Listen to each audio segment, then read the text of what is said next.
Mag-utos. Dalhin si Zhang Fengyuan ang magsasaka. Zhang Duo. Dalhin dito. Bitawan mo ako. Ama. Yuyu. Kapatid. Bitawan mo ako. Mahal na emperador. Mahal na emperador. Noong mga panahong iyon ako lamang ang tumakas mula sa palasyo. Umaasa ako, mahal na emperador, na mapapalaya mo ang aking ama at nakatatandang kapatid na nag-alaga sa akin ng 7 taon. Ang pangalan ko ay Haring Taas. Ikaw ay ang aking pangunahing prinsesa ng malaking bansa namin. Ang tunay na anak na babae ng hari. Alam mo ba? Sa loob ng 7 taon, gaano ako nagsumikap hanapin ka?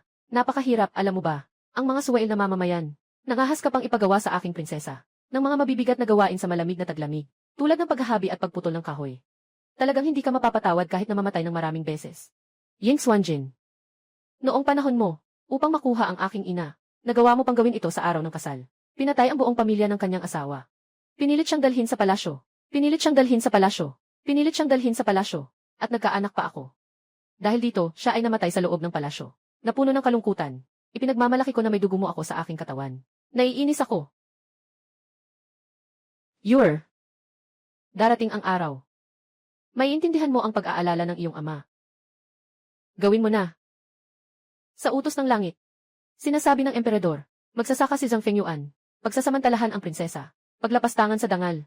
Papatayin ang buong pamilya. Ihahayag ang ulo sa publiko. Upang ituwid ang kapangyarihan ng emperador. Ito ay utos. Ama. Kapatid. Huwag.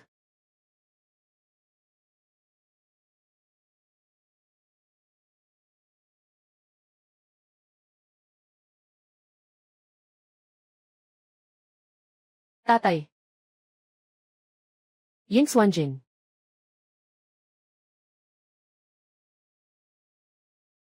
Dalhin ang prinsesa pabalik sa palasyo. Ikulong sa Weiyang Pavilion. Ingatan ng mabuti. Walang sinuman ang pinapayagang pumasok. Hanggang sa mapayapa ko ang lahat. Tagumpay ng rebelyon ng Timog Dinastya. Personal na pagtalaga. Sa posisyon ng prinsesa.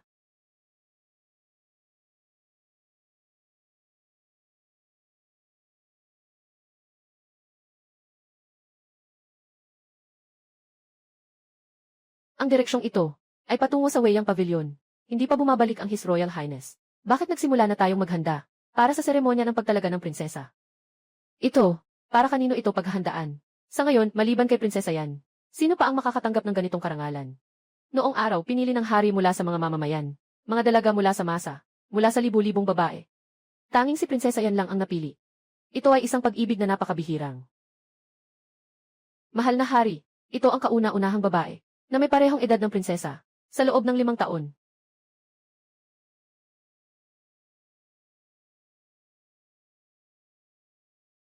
Ang mga mata at ang mansa ng luha na ito ay talagang may 5% ng pagkakahawi kay Yuer.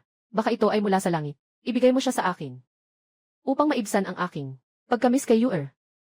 Nga, narinig ko na ang pagtatayo ng Weiyang Palace ay nagdulot ng napakalaking gastos. Ang karangyaan sa loob ay parang sa isang palasyo ng mga Diyos. Ginoo, huwag mong kalimutan ang mga aliping ito. Sige na, huwag nang magdagdag ng salita. Bagamat ako'y inampo ng aking ama, ang emperador, hindi pa rin ako tunay na dugo ng posisyon ng prinsesa. Ang malayang kamag-anak ni Cheng, paano ako magtatangkang mangarap na makuha siya? Kung talagang matagpuan ng emperor ang kanyang tunay na anak na babae, baka ang lahat ng ito ngayon ay maging isang panaginip lang. Prinsesa Yaner, may utos ang hari. Subukan mo ito. Yun siyang nasuot ang gintong balabal. Ako ba?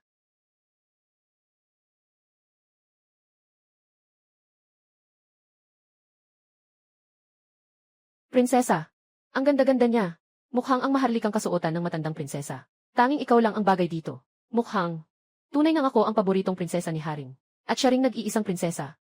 Prinsesa Yaner. Nabanggit na po ni Hari. Pagkatapos niyo subukan ang mga damit na ito, ibalik niyo na lang sa alipin. Sir Gong, ano po? Ang damit na ito na may gintong palamuti ay talagang inihanda para kay Yuer, para sa kanyang seremonya ng pagdadalaga. Ngunit siya ay may mga alalahanin sa akin. Natatakot akong ayaw niyang subukan ito. Kunin ninyo ito at ipasuot kay Yaner. Magkapareho ang kanyang katawan kay Yuer. Sundin ang utos. Siguradong si Haring ang nais na ipagawa sa Shangi Biryu na gawing mas maganda ang kasuotan. Mukhang si Haring ay talagang nagbibigay ng pansin sa bawat detalye. Nga, talagang maingat ang isip ng inyong kamahalan. Kahit ang mga aliping ay nahihiya sa kanilang sarili. Ayos lang. Kaya mamaya, Dalhin ninyo ang mga damit. Mamaya na. Ang prinsesa. Pasasalamat ng personal kay Haring Ama. Umalis na. Sasamahan ko ang prinsesa sa Weyang Pavilion. Tingnan ninyo ang palasyo na titirhan sa hinaharap. Napakaganda at marangya nito.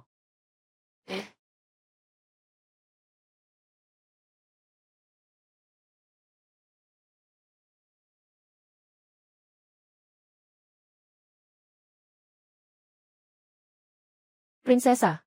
Ipinagutos ng hari. Ang damit na ito na may ginto at ulap. Sana ay isuot mo na. At pati na rin ang pulang ginto at ang hairpin na may halong ginto. Sabi ng hari na ito ay paborito ng naunang emperatrice. Pinili niya ito. Ipapasa ko na lang sa'yo. Lumabas ka na. Kahit ano paman. Hindi ko papalitan iyon.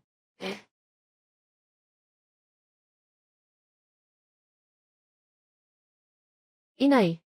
Huwag kang mag-alala. Tiyak na makakatakas si Yuer mula sa palasyo. Hindi siya susunod sa iyong landas.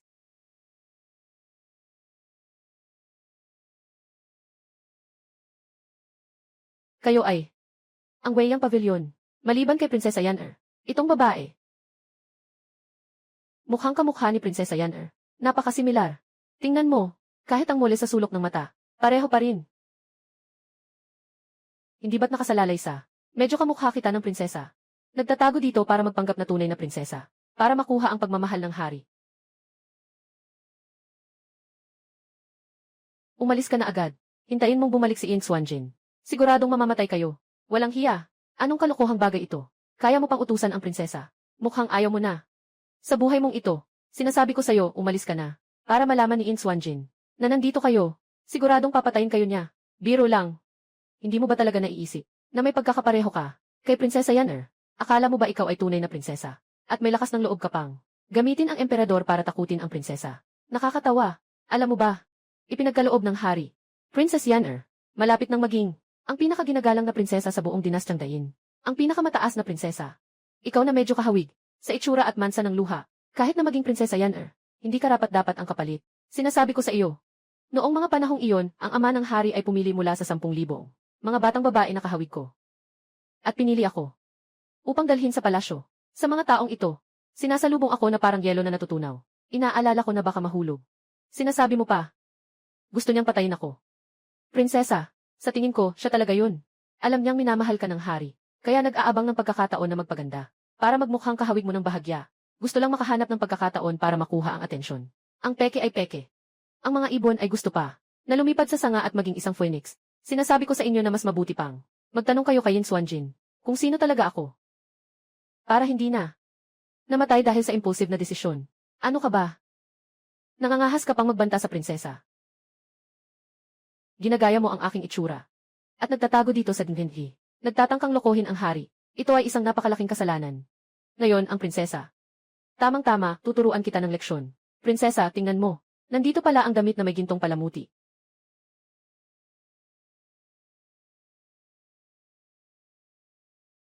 Ito nga ang sinubukan kong damit na may gintong palamuti.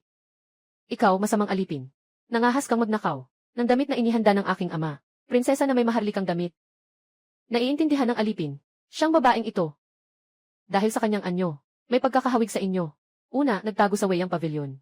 At ninakaw ang ginto at pilak na robe. Ito ay isang balak. Papalitan mo ang pwesto mo. Akala mo makakamit mo lang sa ilang puntos. At makapantay sa akin.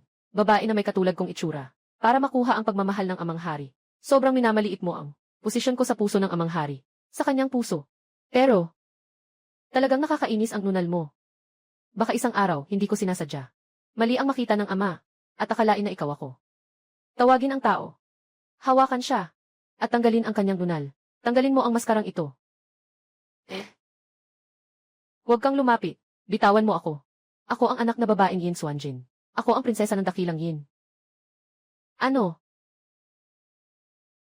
Yuer. Sa wakas, nahanap ng amang emperador mo. Ang isa pang bahagi ng Jade Pendant. Na nawala. Ito ay huling kahilingan ng iyong ina. Kapag nakita mo na ang buo, na Jade Pendant.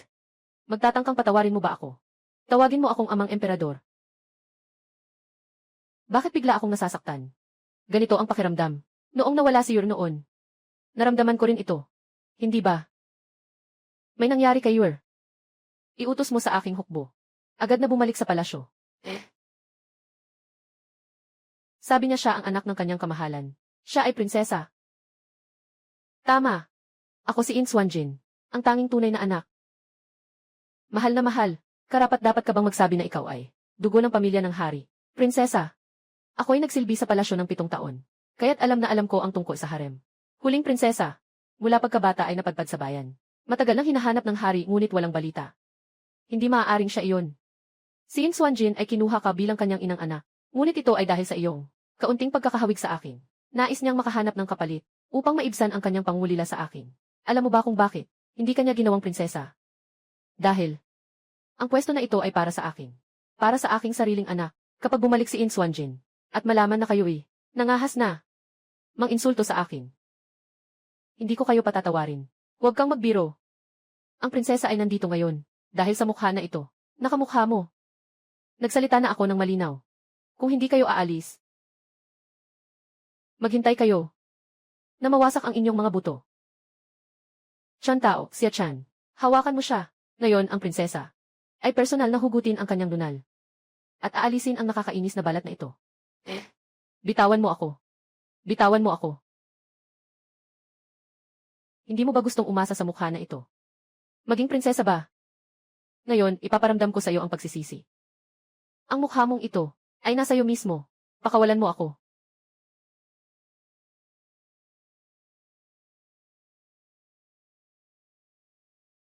Ihintayin namin si In Swanjin bumalik. Siguradong magsisisi kayo. Naririnig niyo ba? Isang insekto na pinapatay ko. Sa ilalim ng aking paa, ay may lakas pang mangarap, na pumalit sa akin.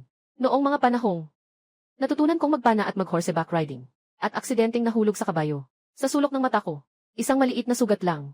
Nanghihinayang ang ama sa puso niya. Personal niyang nilakad hanggang tuktok ng Kyun Mountain, para kunin ang Snow Lotus para gamutin ang sugat ng prinsesa. Takot na maiwanan ng peklat. Ngayon sinasabi mong ikaw ay tunay na anak na babae ng ama. Ganito na ang sugat sa mukha mo. Maaari ba siyang tumingin sa iyo? Siyempre, hindi.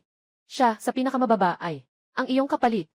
Saan siya naglakas loob na ihambing sa iyo, prinsesa? Hindi siya makakapantay sa iyo. Magandang sinabi. Ang prinsesa ng malaking yin. Ako lang. Walang ibang karapat-dapat. Chan Tao. Sabi mo gusto niyang maging prinsesa. Ano pa ang kulang sa kanya? Prinsesa sa kanyang edad. Kailangan ng bulaklak sa kanyang ulo para masabing kumpleto ang seremonya. Kaya ilagay na agad sa kanya. Ngayong araw, ipapasa niya ang lahat. Pagka-prinsesa. Huwag. Huwag. Summer Cicada. Hawakan ng mahigpit. Hali, kunin ang kanyang damit. Ipagkaik mo sa akin. Ipadala sa pinakababa sa palasyo. Sa harap ng eunuch, maglakad-lakad ka. Siguraduhin. Masiyahan sila ng husto. Tingnan mo ang katawan ng tunay na prinsesa natin. Talagang prinsesa ka. Ikaw ang In Swanjin. Nahanap mo ang aking kapalit. Alam niya na. Hindi kanya palalampasin. Walang hiya. Ikaw walang kahihiyan na babae. Magsasabi ka bang ang prinsesa ay ikaw? Itong salinang mapanlinlang na babae. Bakit kayo nakatunganga? Tanggalin niyo sa akin. Hindi niyo naririnig ang sinasabi ng prinsesa. Huwag niyo akong bitawan. Ito. Parang ito ang jade pendant ng prinsesa. Ano? Narito ang simbolo ng prinsesa. Hindi pa ito sapat upang patunayan ang aking pagkakakilanlan. Ito ay ang hiling ng aking ina sa Jiuhuashan, na 3 beses na yumuko at 9 na beses na magdasal para sa iyo, na nakuha ang espiritual na jade pendant, kahit na isang araw ang aking ina, hindi kasama si Yuer. Itong jade pendant, papalitan nito ang iyong ina. Lagi niyang sasamahan ang aking munting prinsesa, kaya ibibigay ko ang kalahati sa iyong ina. Hayaan nitong palitan si Yuer. Magkasama silang magdamag at araw-araw. CJ. Ano iyon? Ibalik mo sa akin. Nagmamatapang ka pang magpanggap na may peking jade pendant. Naiintindihan ko na, prinsesa. Sigurado akong may impormasyon ka na. Tungkol sa tunay na prinsesa, may ganitong jade pendant, kaya't naghanap ka ng tao para magpanggap.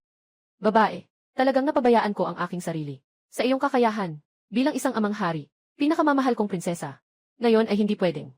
Hayaan kang maliitin ang aking ama. Pumarito. Tawagin ang mga eunuch na nakaduty ngayon. Yung mga matanda at pangit. Yung mga pinakamatanda at pangit. CJ. Huwag.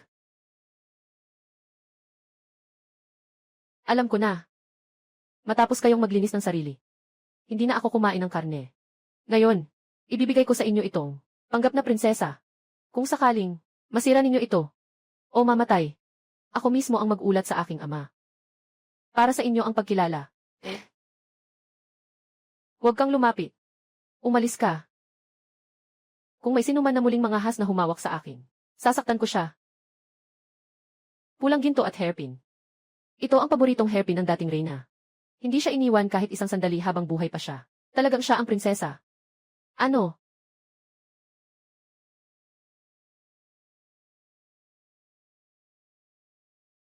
Ngayon naniniwala ka na ba?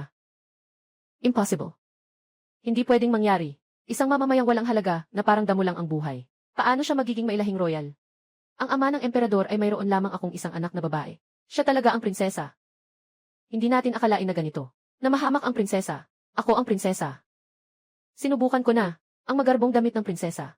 Kapag natapos na ang seremonya ng pagdadalaga, ako ang karapat-dapat na prinsesa Long of Greykin. Walang ibang makakasingit. Anong klaseng tao siya? Tapos na, tapos na.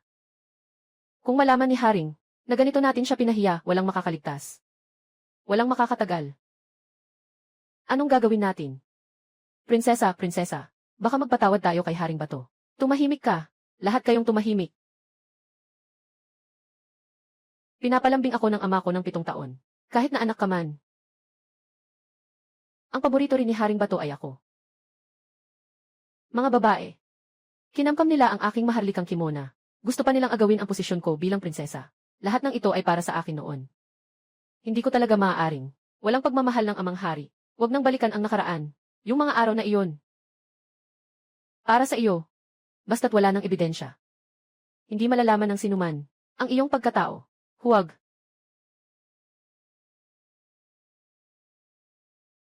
Pakiusap. Pakiusap na. Ito ang tanging bagay na iniwan sa akin ng aking ina. Pakiusap ko sa iyo. Ibalik mo ito sa akin. Ang posisyon ng prinsesa. Ayaw ko na, mawawala na ako. Pakiusap, ibalik mo sa akin. CJ, kailangan mo lang akong pagbigyan ng isang kondisyon. Ang batong ito, ibabalik ko ito sa iyo agad. Sang-ayon ako. Basta't ibabalik mo sa akin. Sang-ayon ako sa kahit ano.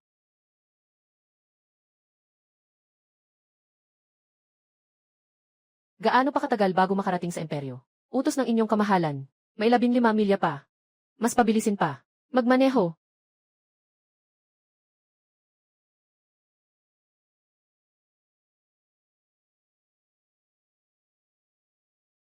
Sabi ko kanina na ako ang kapalit.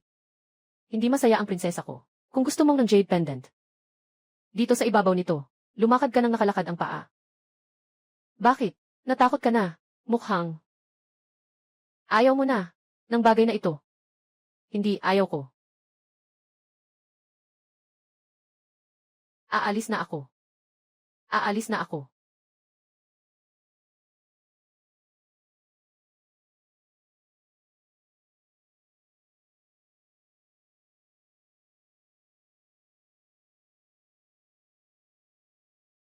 Maaari mo na bang ibalik sa akin?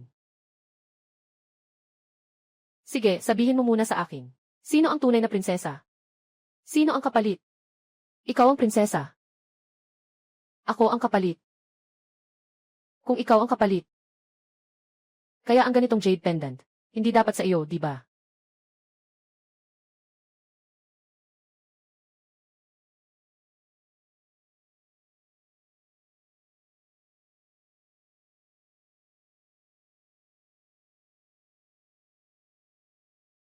Hindi.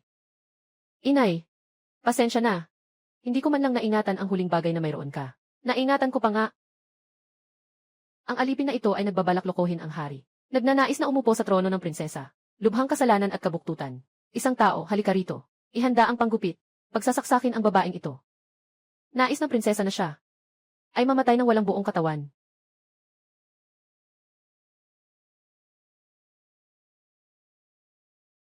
Sire, bakit kahit na nasa labas na ng tarangkahan ng palasyo, ang puso ay naguguluhan ngunit hindi nababawasan kahit kaunti? Hindi ba? Pumunta sa Weyang Pavilion. Bilisan.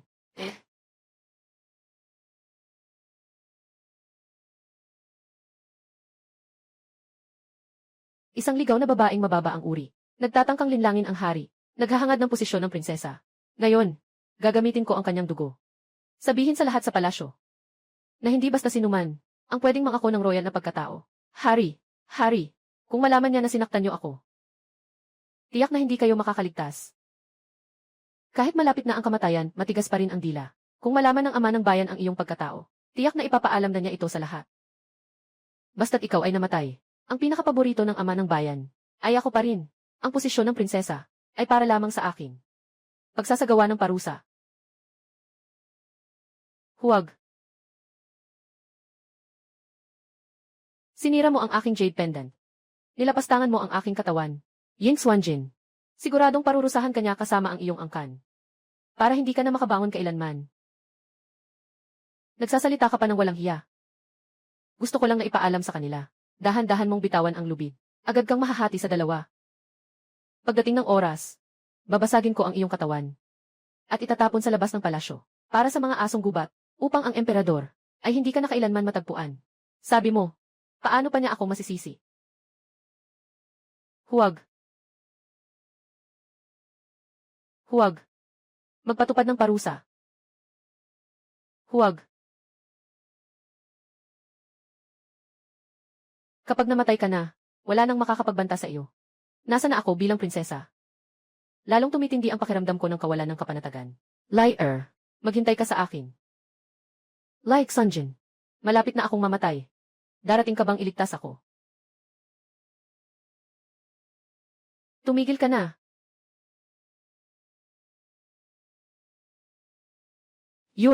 Bumalik na ang ama ng hari. Bakit wala si Yor sa palasyo? Ang mga gwardya at katulong na inatasan ko. Bakit wala rin? Mahal na hari, lumaki ang prinsesa sa labas ng palasyo. Nasanay sa kalayaan, na nakakulong dito sa palasyo. Tiyak na nakakaramdam ng pagkabagot. Tiyak na kasama ang mga katulong. Pumunta sa hardin ng emperador. Naglalakad-lakad para magpalipas ng oras. Alam ko na hindi ko siya dapat ikulong. Ngunit sa pagkakataong ito, bumalik. Gusto ring alisin ang kanyang pagkakabawal. Hindi na ako makapaghintay. Naibigay ang pendant na ito kay Yor. CJ, pumunta sa hardin ng mga bulaklak at hanapin siya. May ingay sa likod bahay. Tumigil ka. Prinsesa, bumalik na ang kanyang kamahalan. Bakit ang bilis? Bakit ka nakatunganga? Patayin mo na siya. Huwag na huwag, prinsesa. Papunta na ang kanyang kamahalan sa Weiyang Pavilion. Malapit na siya habang nagsasalita tayo. Kung makakita tayo ng maraming dugo sa lupa. Ang bagay na ito, hindi na maitatago. Bilisan, humanap ng lumang banig. Ibalot siya at itapon sa bodega. Sige na. Bitawan mo ako. Bilisan mo. Hindi mo pa rin magawa ang ganitong maliit na bagay. Bakit ka mabagal? Siya, nandito na ang hari. Naririnig mo ba? Bumalik na ang ama namin. Mas mabuti pang magdasal ka, na hindi makita ng ama ang eksenang ito mamaya. Kung hindi, wala ka ng pagkakataon na makatakas. Pati iyon, babaeng masama, tumahimik ka, umalis ka. Ang prinsesa mismo ang naghatid sa kanya.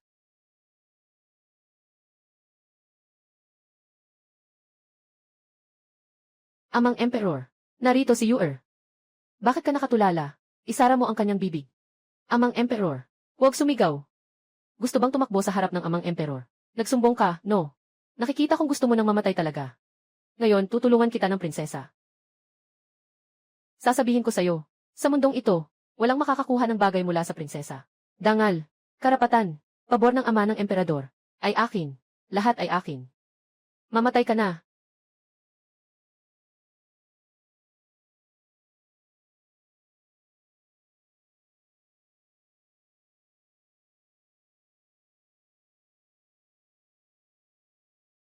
Prinsesa, wala na siyang buhay. Talagang patay na siya. Patay na. Mabuti na lang na namatay. Ang mga patay ay hindi makakapag-agawan sa akin. Ang mga patay lang ang makakapag-ingat ng sikreto. Bilisan, ihatid ang bangkay ng salbahing ito. Palabas, ihatid ito sa mga lobo. Ano ang ginagawa ninyo? Ano ang ginagawa ninyo? Magandang araw, mahal na hari. Amang hari. Amang hari. Bumalik ka na. Yuan-er. Bakit nandito ka? Isang isip si Yuan-er na namimiss ang amang hari. Akala ko pupunta ako sa haring silid para hanapin ka. Hindi ko akalain na wala si haring ama sa palasyo. Madali lang hanapin si Yuan-er. Sige na. Hindi lugar para sa'yo ang Weiyang Pavilion. Tama nga. May nakita ka bang tao? Ano ang sinasabi ni haring ama tungkol sa taong yun? Hindi nakita ni Yuan-er. Kayo ba? Wala ring nakitang tao. Kung malaman ito ng emperador, lahat ng narito ngayon ay mamamatay. Ang tanging paraan ngayon ay ang itago ang katotohanan sa emperador. Iulat sa emperador, walang nakitang tao ang alipin. Ako rin, wala rin akong nakitang kahit ano. Mukhang tiyak na wala si Yuer sa palasyo. Tara, pumunta tayo sa hardin ng Imperial. Maghanap tayo. Tumayo na tayo. Ginoo, haring ibig. Yuan-er, malamang narinig mo na. Nakuha ko na ang Prinsesa SD, ang pangunahing anak na babae, ng haring. Sa hinaharap ang pavilyon ng Weiyang, ay magiging tirahan niya. Huwag kang pumasok ng basta-basta, upang hindi siya maistorbo. Naiintindihan ni Yuan-er, aalis na ako. Talagang maunawain si Yuan-er. Naniniwala ang ama ng bansa, tiyak na magkakasundo kayo.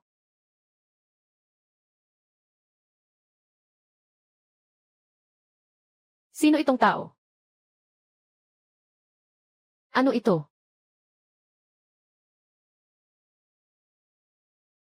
Amang hari. Amang hari. Ito ang pagpasok sa Weiyang Pavilion. Nagnanakaw na maliit na dalaga. Natatakot si Yuan-er na madumisan ang mga mata ng amang hari. Mas mabuti pang huwag ka nang tumingin. Nagnanakaw. Nagnanakaw. Ang ating prinsesa ay nahanap na, kaya't naisip na bumisita sa Weiyang Pavilion. Ngunit, ang tunay na prinsesa ay wala sa palasyo. At sa pagkakataon ay nahuli ang hindi malinis na kasambahay sa palasyo. Nangahas pang magnakaw sa loob ng palasyo, at nakawin pa sa loob ng palasyo ni Yuer. Hindi ko maaaring palampasin ito. Buksan agad ang kanyang tapis. Sa harap ko, ipapatay siya sa pamamagitan ng palo. Sandali lang. Amang ko. Yuan-er lang ang nakadiskubre na siya ay nangungupit. Nagalit agad. Kaya ginamit niya ang pribadong parusa. Inaasahan niyang turuan siya ng leksyon. Akala niya, ang batang kawal na ito, sobrang hina ng katawan. Ilang ulit lang siyang pinukpok. Pagkatapos ay pumanaw na siya. Patay na siya. Amang hari. Amang hari, kung sa tingin ninyo, si Yan ay nagpa siya ng mag-isa. Nadumihan ang sahig ng Weiyang Pavilion. Nais ni Yuan-er na tumanggap ng parusa. Paano kita maaaring sisihin? Ang parusahan ang isang maliit na magnanakaw ay hindi naman malaking bagay. Tawagin ang mga tao. Ihulog siya sa lawa. Gawin siyang halimbawa. Tingnan natin sa hinaharap sa palasyo. Sino pa ang magtatangkang tularan? Matalino ang ama ng bansa.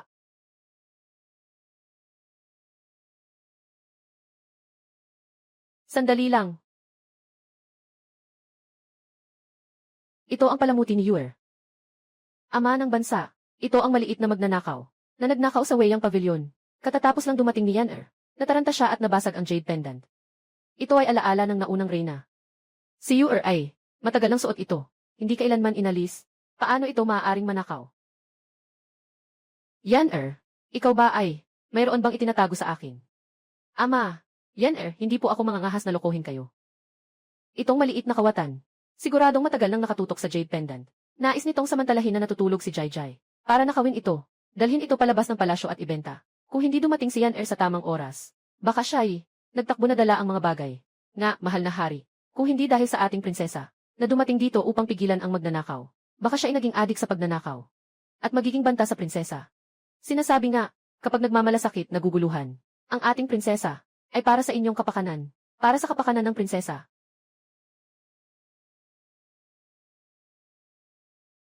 Totoo ba? Amang hari, si Yuan-er ay pinalaki ninyo sa palasyo. Personal na pag-aalaga. Pusong-puso. Ay puno ng pagmamahal sa emperador. Hindi ba't si Yuan-er ay hindi karapat-dapat na pagkatiwalaan ng emperador? Sige na. Nabasag ang jade pendant. Naghahanap ako ng mga magagaling na manggagawa para mag-ukit ng isang kopya na pareho, ng eksakto, basta't nandito si Yuer sa tabi ko. Lahat ng magagandang bagay sa mundo ay hahanapin ko para sa kanya. Hindi ko dapat pagdudahan ka.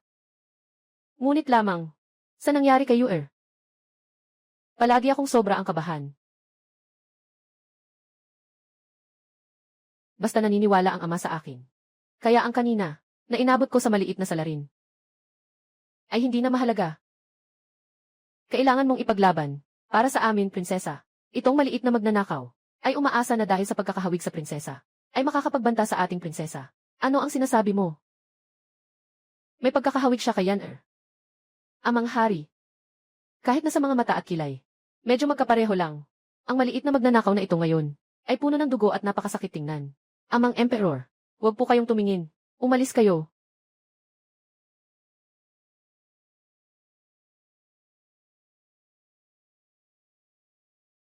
Sulu. Narito po ang inyong lingkod, Amang Emperor. Itong babaeng Kastilyo. Itong babaeng Kastilyo. Sakit na hindi na kayang panoorin. Isa rin siyang nararapat na parusa sa pagnanakaw niya. Agad siyang dalhin at ilubog sa lawa. Huwag hayaang matakot si Yuer kapag bumalik siya. Kayo dalawa, ikadena ang batong ito sa katawan ng mga katulong. At isubsob sa lawa ng lotus sa hardin. Bilang babala. Ang galit ng ama ay talagang matindi. Nasaktan pa si Yan-er. Ama. Simula nang kayo ay umalis sa digmaan. Araw-araw, gabit-araw, iniisip ni Yan-er ang kaligtasan ng ama kong hari. Pagbalik mo, lagi mong pinagtutuunan ng pansin ang batang magnanakaw na ito. Si Yan-er ay galit. Kung sakaling may masama mang nararamdaman si Yan-er, hindi na niya masasabi pa sa ama kong hari. Kasalanan ni ama kong hari ang lahat. Medyo nagmamadali, dahil sa maliit na magnanakaw na ito, na pinahirapan si Yan-er. Kaya't ako, ay hahanapin ang kanyang buong angkan. At papatayin silang lahat. Para sa kagalakan ni Yan-er. Alam na ni Yan-er. Pinakamamahal ako ng ama ng emperador. Si Yuer ay may mabuting puso. Kung nandyan siya sa palasyo, at nakita niyang pinatay si Yan-er, ang babaeng taga-suri, tiyak na hindi siya mananahimik. Mukhang siya, ay talagang umalis sa palasyo ng ilang sandali. Sige na. Umuwi ka na sa palasyo at magpahinga. Babalik ako mamaya para tingnan ka. Tandaan mo. Ayaw ni Yuer na nababalam. Kahit anong dahilan sa hinaharap. Huwag kang basta-basta papasok sa Weyang Pavilion. Naiintindihan ni Yan-er. Hindi tama. Malapit nang magdilim ngayon. Hindi posibleng si Yuer. Matagal nang hindi bumabalik. May mali talaga. Yin Zaiyu. Hindi mo na muling makikita ang ama ng hari. Makikipag-away ka pa ba sa akin? Gusto kong gawin kang walang libingan. Amang Emperor. Kaya't Amang Emperor, ngayong gabi, dapat kang pumunta sa Kingin Hall. Si Yan-er ay natuto sa labas ng maraming masasarap na putahe. Mas mabuti pang ako'y unang pumunta ka kay Yuer. Amang hari. Pumunta rin si Yan-er. Kagalang-galang na prinsesa, hindi ako ang pumatay sa iyo. Kung ikaw ay muling mabuhay, huwag kang pupunta. Sa akin Huwag nang magdaldal. Gumastos ang prinsesa ng kaunting salapi para paalisin ang mga inuko. Ang dahilan ay para makita nating dalawa ang kanyang bangkay na lumulubog. Bilisan mo, itali mo. Dito. Halika, tulungan mo ako.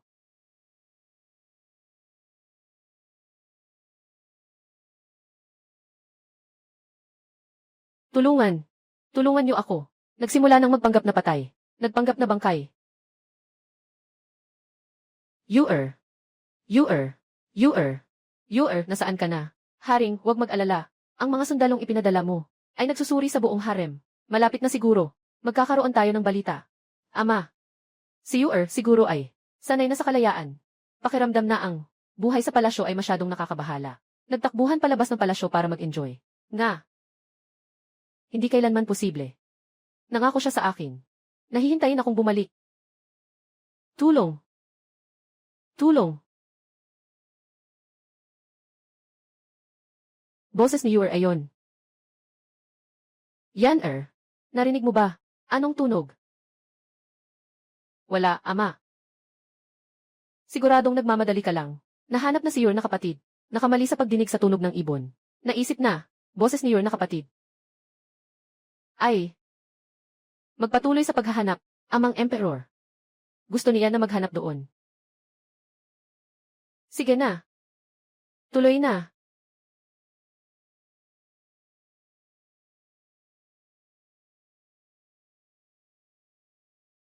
Naka-ghost mode na. Tulong, ako. Kapag binuksan mo ang busog, walang balik ang araw. Hindi ka mamamatay. Kahit ano, mamamatay tayo. Pwede pa tayong umatras. Kung pakawalan mo lang ako ngayon, ako na ang hihingi ng tawad sa ama ko. Ipapalampas ko kayo. Sinasabi mo ba ang totoo? Ako.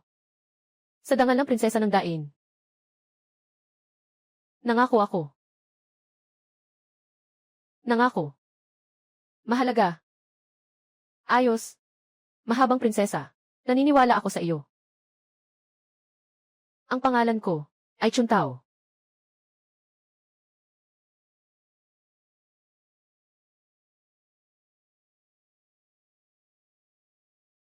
Prinsip. Prinsesa. Isang beses na pagtataksil. 100 beses na hindi. Walang puwang ang prinsesa. Para sa isang asong may 2 puso. Yin Ziyu. Ngayon, walang sinuman ang makakapagligtas sa iyo. Ngayon, ayaw mong mamatay pero mamamatay ka pa rin. Huminto ka. Huminto ka. Magbigay ng galang sa Her Royal Highness, Han Yu at Wang Shu. Kayong dalawa, hindi ba kayo ang mga tagasunod ni Yuer? Mga dalaga sa palasyo. Bakit nandito ito? Ipinapaabot ko sa inyong kamahalan. Mahal na prinsesa, kahapon ay naisip ko. Ang dating maliit na nayon. Inutusan na. Nais kumain ng sariwang isda mula sa kusina ng emperador. Nagawa na natin ngayon. Mga alipin, punta na kayo kunin. Saan si Yuer? Nasaan siya? Your Highness. Hindi ba siya palaging nasa Yuang Pavilion? Mula nang umalis ang hari sa kampanya, prinsesa ng mahabang palasyo, hindi siya umalis kahit isang hakbang. Mula sa Weiyang Pavilion. Ano ang sinasabi mo? Si Yuer ay laging nasa Weiyang Pavilion. Amang emperador. Kahit na sa kanyang mga mata, may kaunting pagkakahawig lamang. May tao. Agad siyang isubsob sa lawa. Baka bumalik si Yuer, at matakot siya. Hindi ba? Siya na ang aking Yuer. Mahal na hari. Sobrang pinahirapan siya. Hindi ko akalain na naniwala ako sa mga kasinungalingan ni Murong yan. Na nagdala sa aking sariling anak na babae sa lawa. Mahal na hari, kailangan po ninyong alagaan ang inyong kalusugan. Mahal na hari, mabilis. Punta tayo sa pond ng lotus.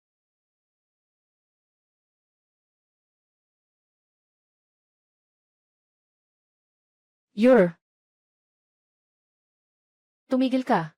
Yuer, dumating ang ama. Mahal na hari, mahalaga ang kalusugan ng hari. Ama, sa tubig, isa lamang. Karaniwang maliit na katulong. Bakit ka mismo ang dumating? Umalis ka. Umalis ka. Pinahirapan mo si Yuer ng ganito. At paulit-ulit, itinago ang kanyang pagkatao. Patay na kita ngayon. Para sa paghihiganti ni Yuer, amang emperor.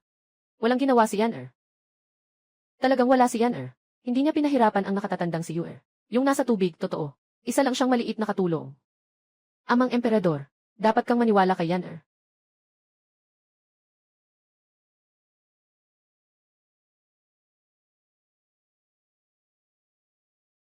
Amang emperador, ngayon. Kung talagang para sa maliit na katulong na ito, gagawin mong patayin si Yaner. Handa na si Yaner na mamatay sa ilalim ng iyong espada. Sa huli, yan ang buhay ni Yan. Ay ibinigay mo. Ngayon. Para maibalik sa ama.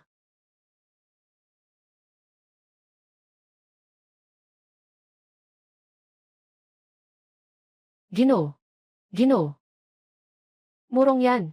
Huwag mong isipin na dahil sa magkamukha kayo ni Yuer, ay ikaw na ang aking proteksyon. Kung talagang siya si Yuer, tiyak na papatayin kita.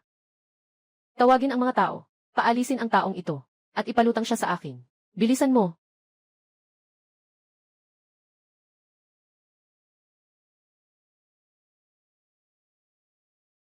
Bilisan mo. Bilisan mo. Sa loob ng 7 taon na ito, lahat ng biyaya at pagmamahal ay dahil lamang sa mukhang ito. Bilisan mo. Hindi nakapagtataka. Hindi nakapagtataka na ganito ka. Nasasaktan sa aking anyo. Mag-ingat ka. Katayuan. Magagarang damit. Lahat ng ipinangako mo sa akin ay dahil sa utang na loob ko sa kanya. Yuer.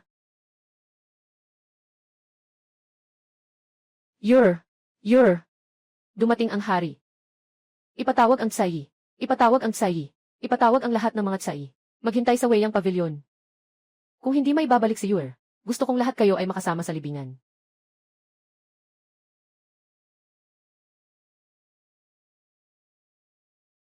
Amang Emperor, ano pa ang kailangan mong ipaliwanag?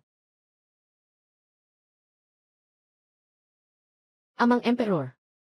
Handa si Yaner na maging kapalit. Din, Isama mo ako. Tingnan mo kaya siya, okay lang ba? Inaalagaan kita ng 7 taon. Hindi ko inakala na magagawa mong maging napakamadilim. Hindi ka karapat-dapat maging kapalit ni Yuer. Isang tao, halika rito. Dalhin ang mga palaisipan sa palasyo na sangkot sa usapin na ito. Pagsasagawa ng lahat ng parusa. Ilagay si Murong Yan sa malamig na palasyo. Pahintulutan ang ibang tao na kontrolin ang kanyang bibig. Nais kong hintayin si Yuer bago ko siya hatulan. Amang Emperor, hindi na siya magigising. Nakita ko mismo, namatay na siya. Kamag-anak kong ama. Ngayon, mayroon ka na lang. Isang anak na babae, si Yan'er. Tingnan mo. Ang mukha ko. Sobrang kamukha niya. Pareho kayong mga mata at kilay. May isa pang mansa ng luha. Amang Emperor, pareho ka pa rin ng dati. Ituring mo akong siya. Amang Emperor. Sabi ko na. Hindi ka karapat-dapat na maging kapalit niya. Lalo na hindi ka karapat-dapat na may mukha kang katulad ni Yu. Nang ganito. Ang aking Yu, magigising siya. Pag nagising si Yu. Pag nagising si Yu, gusto kong sabihin sa'yo. Lahat ng ginawa mo para kay Yu. Isa-isa. Ibalik sa iyo ng libu-libong beses. Amang Emperor. Amang Emperor. Amang Emperor. Mahal na hari. Sabi ng Imperial Hospital. Kaka-recover lang ng prinsesa. Hintayin na lang na tuluyan siyang magising. Kakayahan. Dahan-dahan gamitin ang sabaw na gamot. Alam ko ang aking limitasyon. Hayaan ang mga manggagamot na lumabas sa palasyo at maghintay.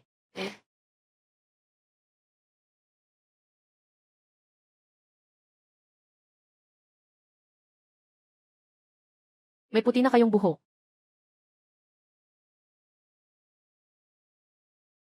Yuer. Mabuti na lang at nagising ka. Sisi ko na bumalik ako ng huli. Pinagdaraanan mo ang hirap. Nakalubog ka sa malamig na tubig ng matagal. May sakit ka pa ba? Anong nararamdaman mo?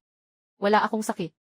Sa loob ng 7 taon sa puok ng mangingisda, ang pinakapamilyar sa akin ay ang tubig.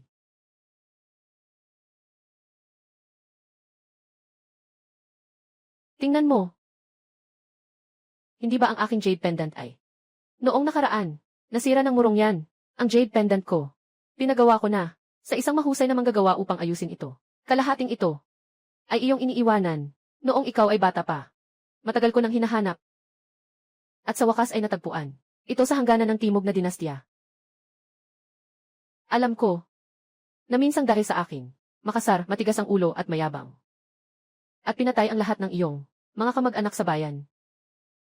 Tunay na napupuot ka sa akin. Ako, ay walang maipagtanggol. Ngunit ngayon, naiintindihan ko na. Sana lang si Yu, makabuhay ng maayos.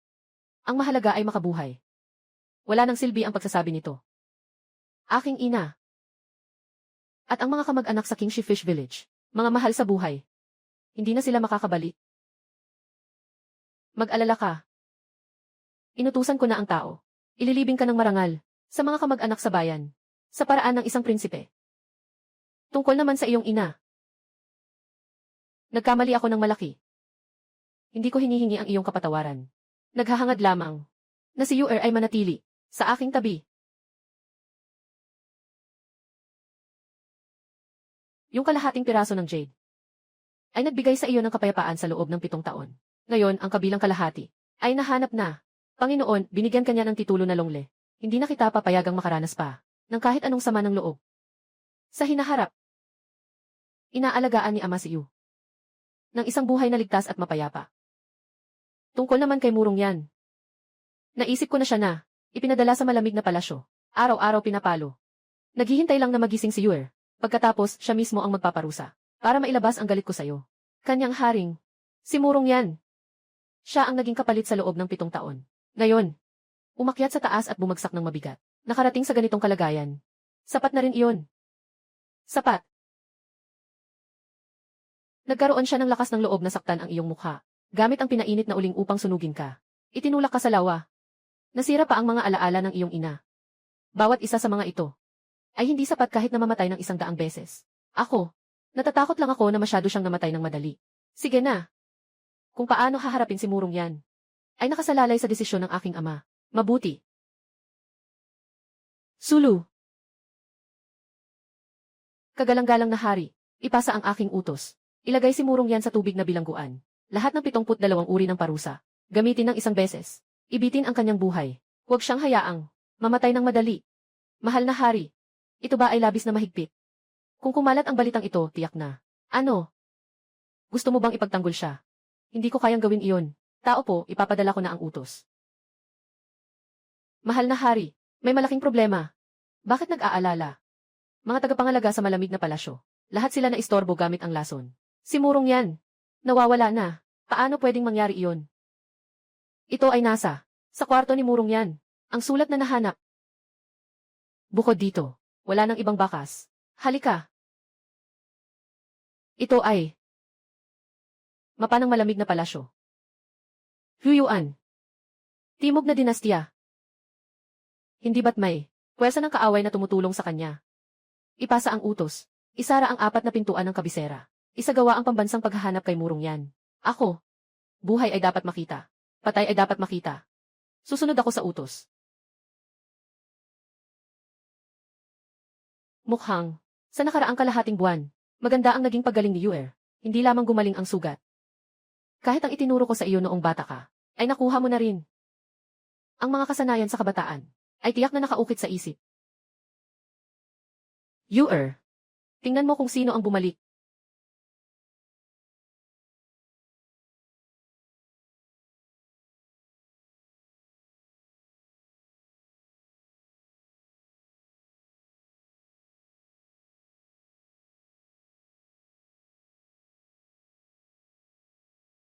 Ako si Jiang Yan. Masaya akong hindi ako nabigo sa tungkulin. Malaking pagkatalo sa unahan ng Timog Dinastya. Ngayon ay babalik sa palasyo. Narinig ko, ang prinsesa ay bumalik sa palasyo. Dumating ako upang batiin ang kanyang kamahalan. At, ang prinsesa. Kuya yan.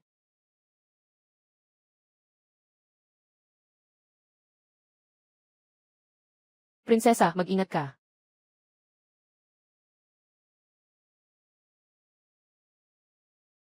Prinsesa, ayos ka lang ba? May masakit bang parte ng katawan mo? Huli na ako dumating. Halos hindi ko na naisalba ang prinsesa.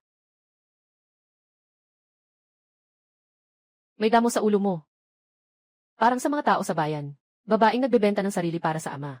Sinasabi ng prinsesa na nagbibiro siya, dahil tinanggal ko ang iyong damo. Bakit hindi? Kapag lumaki ka, ay magpakasal sa akin. Bilang aking prinsipe, na magbabantay sa akin habang buhay. Tumayo ka na.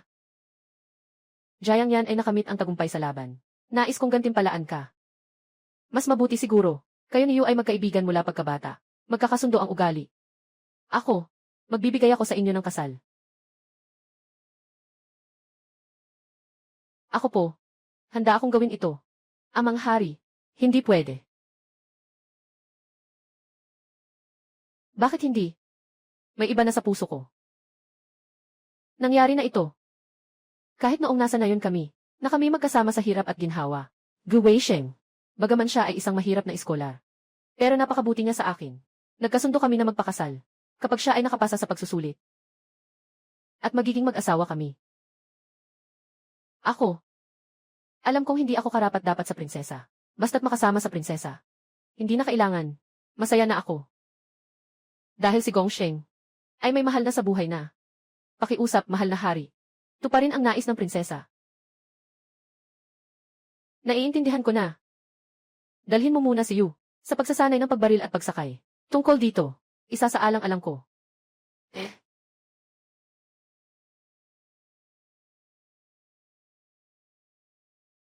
Gu Weisheng.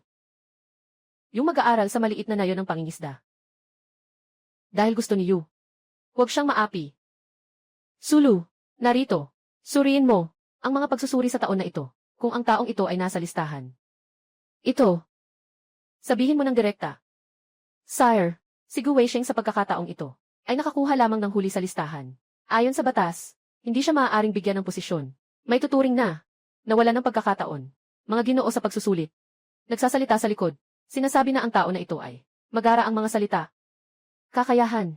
Medyo pangkaraniwan. Pangkaraniwan. Basta't si Yuer ko ang aking hari. Ilalagay niya siya sa puso niya. Siya ay may karapatan na tumayo ng mas mataas. Ang ibig sabihin ng inyong kamahalan ay, sa mga nakaraang araw, ako ay inatasan na magsagawa ng ilang paghahanap sa loob ng imperial na lungsod. Ngunit wala akong natagpuan tungkol sa kinaroroonan ni Murong yan. Natatakot ako na nakalabas na siya ng lungsod. Malaki ang posibilidad na nakikipagsabuatan siya sa mga puwersa sa Timog Dinastya. Palawakin ang paghahanap. Kailangan siyang mahuli ng buhay. Narito na ang prinsesa ng Changle. Pumunta sa harap ng hari. Malamang may mahalagang bagay siyang gustong sabihin. Ako po, magpapaalam na po ako. Sandali lang. Alam ko na kung bakit siya nandito. Maaari mong pumunta muna sa tabi.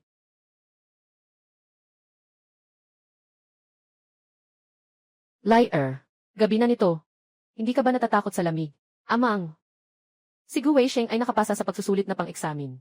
Matagal siyang nag-aaral ng masigasig. Sa wakas ay nakapasa siya. Babalik ako sa nayo ng isda sa Kingxi upang maghintay sa kanya. Tuparin natin ang ating pangako. Pagdating ng panahon, maghihintay ako bilang si Yuer na lang. Pagkatapos ng seremonya, sasabihin ko sa kanya ang aking tunay na pagkatao. Siguradong magugulat siya. Gago kang bata ka. Kaka-recover lang ng katawan mo, at muli mong lalabas para maglakbay. Sige na. Kung gusto mong pumunta, pumunta ka na. Pero tandaan mong bumalik ng maaga. Sa susunod na buwan, kasi iyon ang ika-18 kaarawan mo. Matagal nang inihanda ito ng iyong ama. Kailangan lang nating maghintay hanggang sa araw na iyon. Aanunsyo ang aking pinakamamahal sa buong mundo. Ay, si Yuer ay maghahanda na. Sa tingin ko, sa isang paglalakbay, hindi higit sa 10 araw. Tiyak na magmamadali ako. Ibalik mo siya para makita mo. Huwag sayangin ang paghihirap ng amang hari, para sa buong puso kong pagsisikap. Umalis ka na.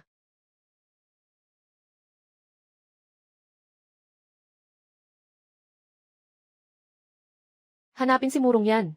Ako ang magpapagawa sa iba. Si Yuer ay uwi sa Kingxi Fish Village. Hanapin si Gu Weisheng. Ganyan. Sa ngalan ko bilang emperador, magpunta ka na upang magpayo sa gobernador ng Kingxi. Ako ang nag-utos nito.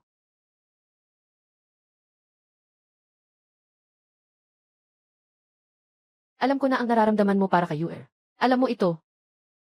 Tandaan mo, makikita ang espada ng emperador. Parang nakita ko ang aking pagdating. Kung si Gu Weisheng ay mangahas na saktan si Yuer, huwag nang mag-atubili. Agad siyang hulihin. Kahit na hindi sabihin ng mahal na hari, ako'y maglilingkod, gagamitin pa rin ang buhay ko, para maprotektahan ang prinsesa ng buong buo.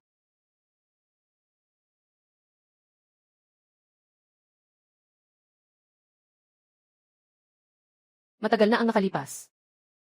Pero ganito pa rin.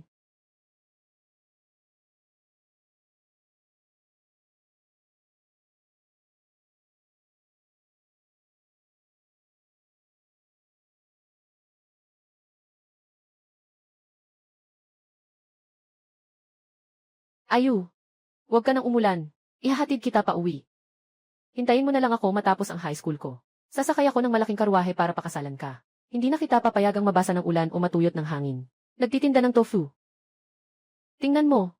Bumalik na ang tanging anak ng bayan. Tindahan ng tofu. Dumating na, dumating na. Bumalik na ang tanging anak ng bayan sa kanyang bayan. Ang ganda ng karangyaan.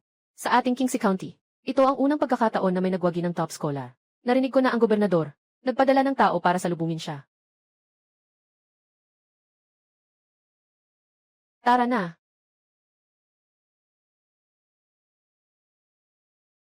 Weisheng. Asawa. Sino ang taong ito? Asawa. Asawa. Isang taong humihingi ng kabayaran. Walang hiya lang. Magpatuloy ka. Gu Weisheng. Ano ba talaga ang nangyayari?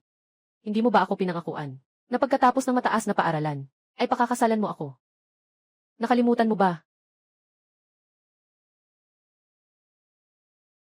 Saan galing ang baliw na babaeng ito, na naglakas loob na harangan ang aking karwahe? Nang ginang. Hindi kita kailanman nakita. Huwag kang magbulaan dito. Siraan ang pangalan ko.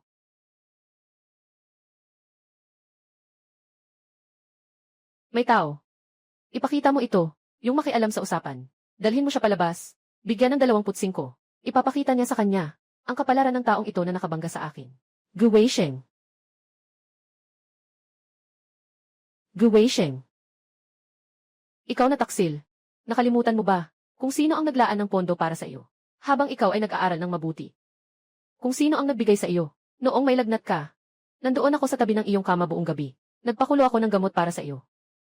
Paano mo magagawang maging ganito katigas ang puso? Itigil mo na.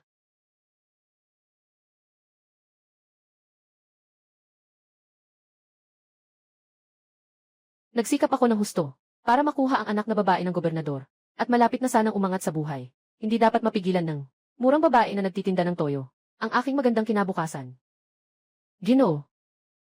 Isang simpleng babae mula sa nayon. Paano siya karapat-dapat makipag-usap sa Ginoo? Mas mabuti pang hayaan mo akong. Saan ka nang galing, mahirap na batang babae? Hindi mo man lang tiningnan ang sarili mong hitsura. Naglalakas loob ka pang makipag-ugnayan sa binatang mayaman. Ngayon, sabihin mo ng malinaw. Ano ang relasyon mo sa aking asawa? Ano ba talaga ang relasyon ninyo? Ako at si Guweisheng. Tumahimik ka. Ako, ang bagong tanyag na tiktik. Paano ako magkakaroon ng koneksyon sa isang babaeng taga-Bukirin tulad mo? Sadyang ikaw ang humarang at nang huthot. Tao, narito. Dalhin niyo siya sa eskinita. 10 palo sa 50 beses. Guweisheng. Ikaw ay walang puso at walang utang na loob. Hayop. Noong panahong iyon, wala siyang kahit isang sentimo. Totoo na narinig ko. Isang babae na nagbebenta ng tofu. Nangutang ng pera para sa kanyang pag-aaral. Narinig ko na ang babaeng iyon ay nananatiling dalaga para sa kanya. Hindi maaaring ganito ang buhay. Masyadong walang pakialam at walang utang na loob. Bola-bola lang yan. Noong mga panahong iyon, ikaw talaga ang nakakita sa aking nagsusumikap. Nagbigay ka ng kaunting pagkain para makuha ang loob ko. Ikaw ang may kagustuhan dito. Kailan ba akong humingi sa iyo? Ngayon, ako ay bagong nakapasa sa pagsusulit. Malapit na akong maging opisyal. Magandang hinaharap ang naghihintay sa akin. Ikaw, isang simpleng nagtitinda ng tofu. Napaka-ordinaryo. Ano ang karapatan mong pag-usapan ang nakaraan? Tungkol sa kasal. Talagang isang walang katotohanan na pangarap.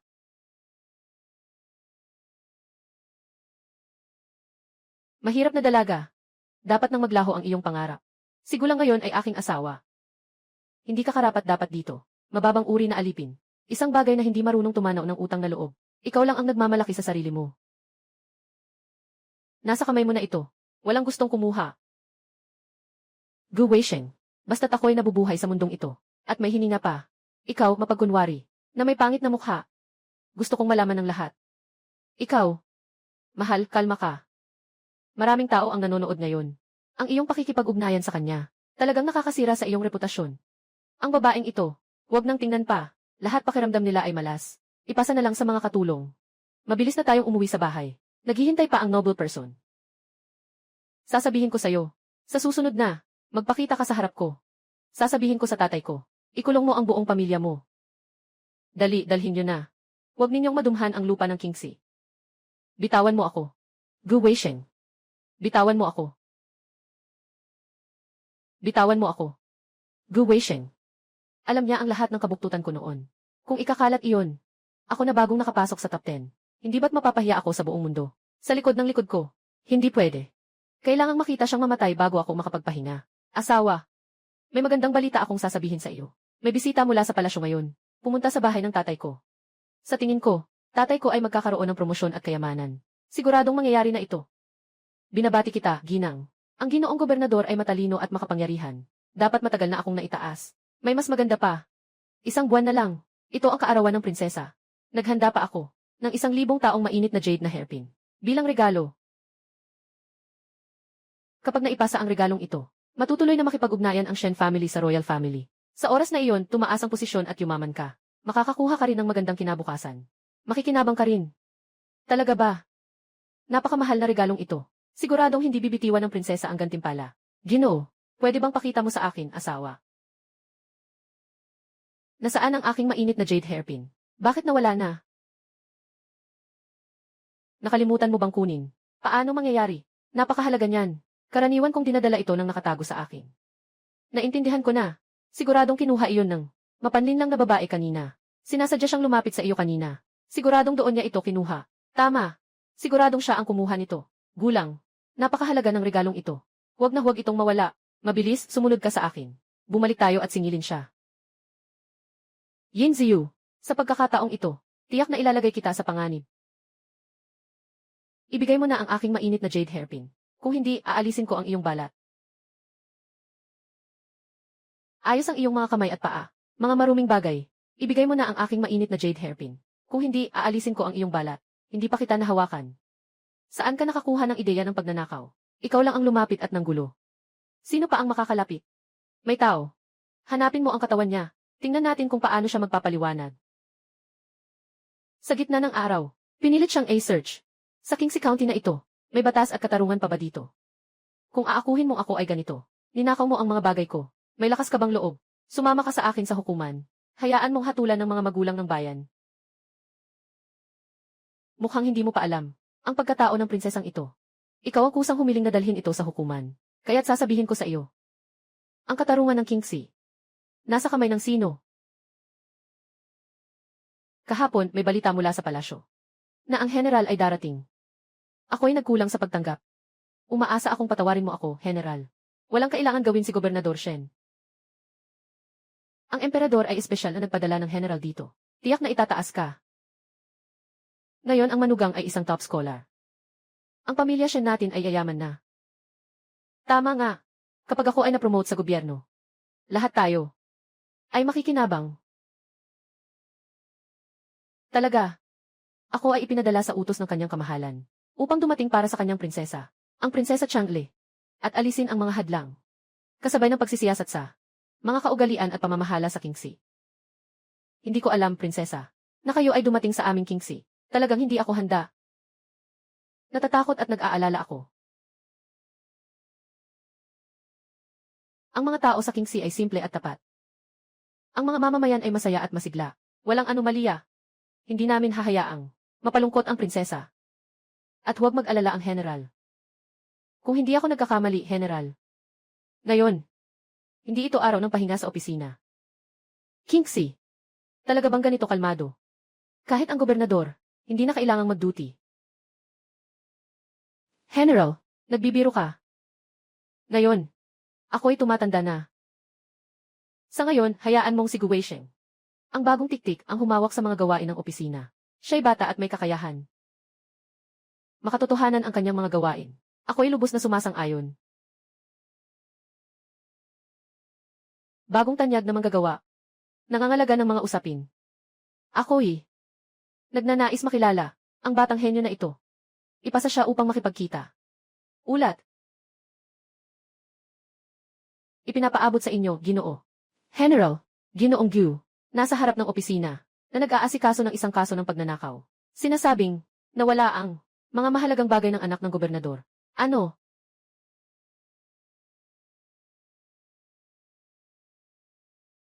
Anong kayamanan ang nawawala? Hindi malinaw. Sabi nila, mahalaga ito para sa dalaga. Ngayon, si CR ay nagmadali, para salubungin. Ang binatang nagwagi, wala akong dalang paborito kong warm jade hairpin.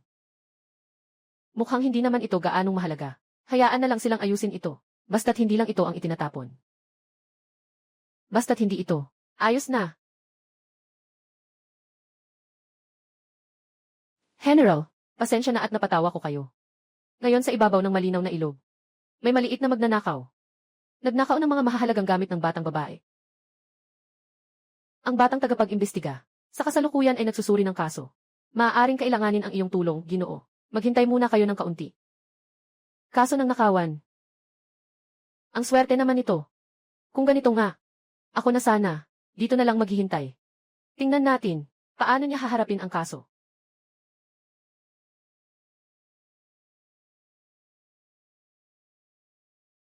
Gu Weisheng. Bakit ikaw ang magpapasya? Ang gobernador ng Kingsley ay nag-atas sa akin, ang tanging anak ng isang matalino, na pansamantalang humalili sa pagdinig ng kaso. Hindi mo ako kayang utusan. Mga walang alam na babae. Sa harap ng hukuman, si Inang Yin ay nag-akusa sa iyo.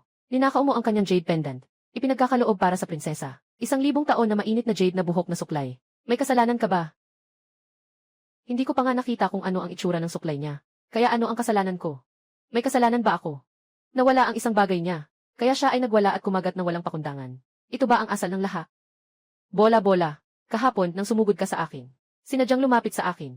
Sino pa ang may pagkakataon kundi ikaw? Ang pinaiyon ay napakahalaga. Ito ay espesyal na inihanda ko para sa prinsesa. Isang mahalagang regalo para sa kanyang kaarawan. Ikaw na magandang babae na nagbebenta ng tokwa. Siyempre, nakikita ang pera at nakatuon dito. Hindi ba kita pwedeng akusahan ng hindi patas? Prinsesa. Dahil lang sa isip ni Shen. Hindi kailanman hihingi ng prinsesa ang mga bagay mo. Gu Weisheng. Akala mo ba, umaasa ka lang sa pakikiapid sa Shen?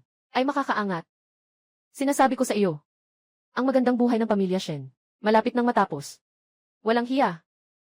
Na naglakas loob na siraan ang gobernador. Ikaw na masamang tao, hindi lang nagnakaw. Kundi naglakas loob pang magsalita ng kayabangan. Mukhang hindi nagagalaw ang parusa. Hindi na ito tatanggapin. Tao, narito. Ipatupad ang parusang pisikal. Tingnan kung aamin siya sa kanyang kasalanan. Sino ang may lakas na humawak sa akin? Isang simpleng babae mula sa nayon. Nagmamalaki ka pa dito. Ako ang tunay na anak na babae ng emperador ng dinastyang Yin. Prinsesa ng Chang'e. Yin. Zai. Yu. Ano?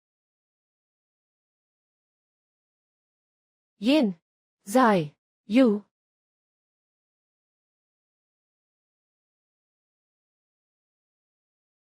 Prinsesa. Hindi ako nagkakamali, di ba? Sa suot mong ito. Na parang pulubi. Ang mga alalay sa Beijing, nagsusuot ng sutla at satin. Ay, ganito ka pa. Kahit ang simpleng damit na tela ay napapawis na.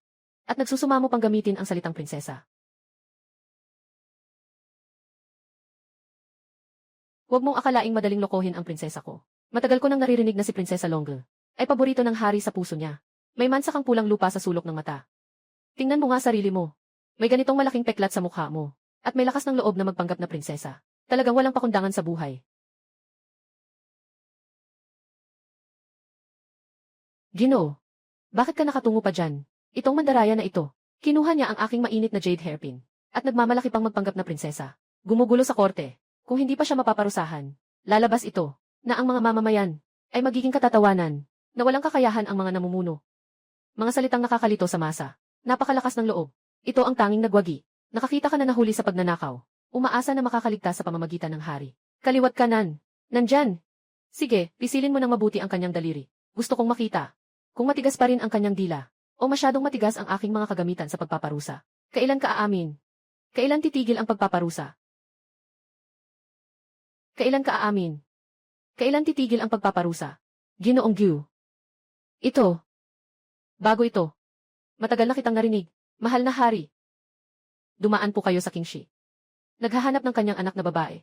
Kung sakaling siya ay isang prinsesa. Hindi namin kakayanin. Walang kung sakali. Kung siya nga ay isang prinsesa, paano siya napadpad sa puok ng mangingisda para magbenta ng tofu? Sa tingin ko, siya ay isang mapagpanggap na manloloko lamang. Kung magpapatuloy ka sa pagsasalita, kasama ka sa kanyang kasalanan. Gu Weisheng. Alam mo ba, na ito ay isang paglabag sa otoridad, pang-aapi sa prinsesa. Anong parusa ito? Ngayon, kung susubukan mong galawin ako kahit isang daliri, sa hinaharap, tiyak na ipaparanas ko sa iyo. At sa pamilyang Shen na iyong sinasamahan.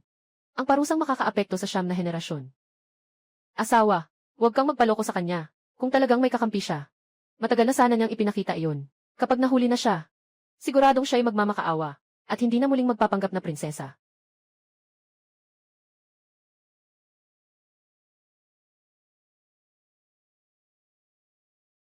Gu Weisheng. Sinasalita ko lang ang aking sarili. Noong mga panahong iyon, bulag ako sa katotohanan. Hindi ko talaga nakita na ikaw ay ganitong halimaw na may mukhang tao. Balang araw, gusto kong malaman ng lahat ng tao ang iyong kawalang hiyaan. Gusto kong makita ng sarili kong mata na ikaw mismo ang magdadala sa sarili mo sa impyerno. Gumawa ka na, bilisan mo. Kailangan mong magpakatatag. Ang mga otoridad ba ay hindi ka pinapakain ng maayos? Sino ang may lakas ng loob na maawa sa kanya? Hayaan mo akong ama ko.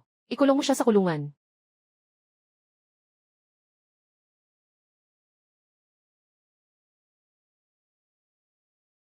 Sandali lang po, General. Nais ng binatang tagapag-imbestiga na pumasok. Mabilis din niyang aayusin ito. Ito ay magandang tsaa dito sa lugar. Tikman ninyo ang bago. Ako ay maghahanda. Naghihintay na ako dito ng 1 oras. Isa lamang itong kaso ng pagnanakaw. Bakit? Kailangan magtagal ng ganito. Hindi alam ng General na kanina lang ay nagulat ang mga tauhan ng himpilan na napakamatigas ng dila ng magnanakaw. Tumanggi na umamin. Pangalawang lugar, nagsusumikap siya. Para siya ay umamin, maaari mo siyang bigyan ng kaunting oras. Agad akong magpapadala ng tao para magmadali. Hindi na kailangan. Ang General, kailangan kong tingnan ito ng personal. Tungkol sa kasong ito, ano ang kakaiba? General, marumi ang opisina. Baka masira ang iyong paningin. Bilang isang general, Anong mga maruruming bagay ang hindi ko nakita? Bukod dito, ito ay sa utos ng kanyang kamahalan, na dumating upang suriin ang pamamahala ng mga opisyal. Isa rin ito sa mga bahagi.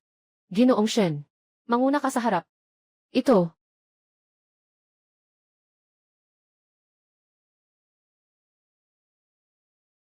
Bilisan mo, pumunta ka at ipaalam kay Gutanhua. CJ.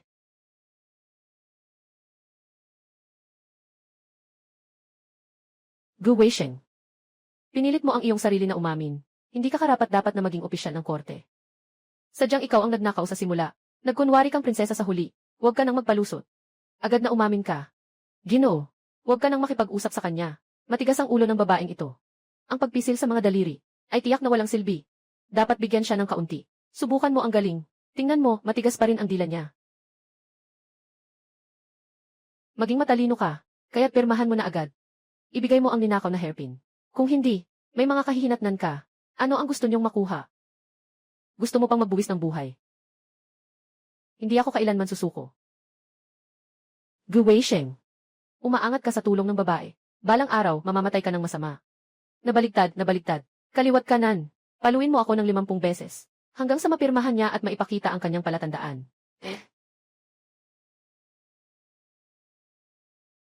Huwag mong hawakan ako. Hindi ka palalampasin ng aking ama. Saktan mo siya ng madiin.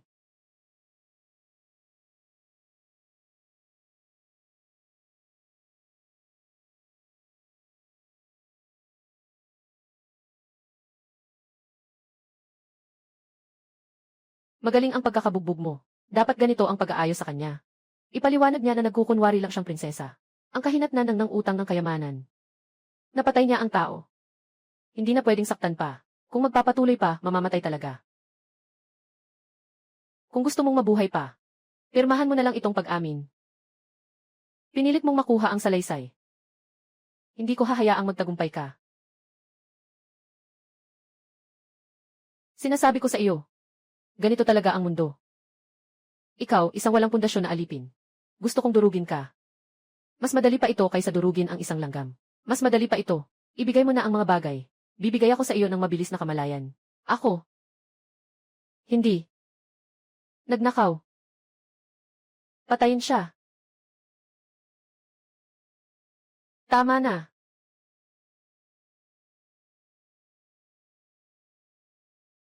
Tama na. Dumating na ang gobernador.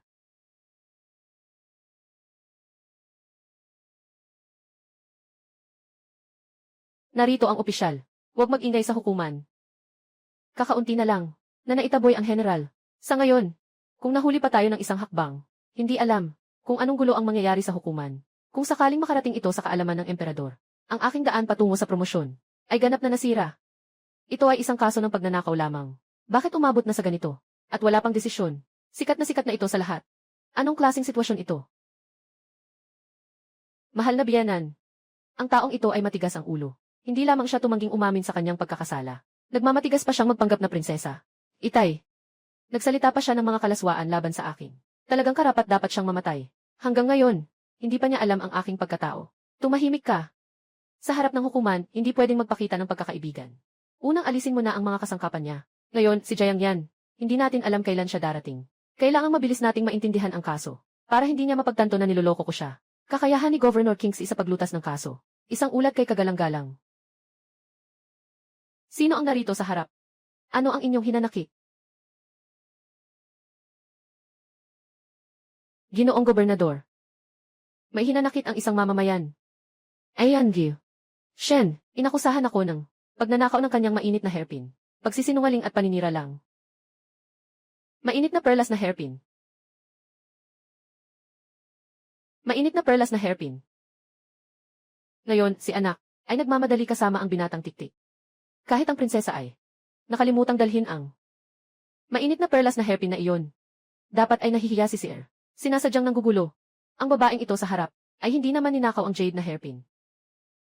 Maaaring dumating si Jiang Yan anumang oras.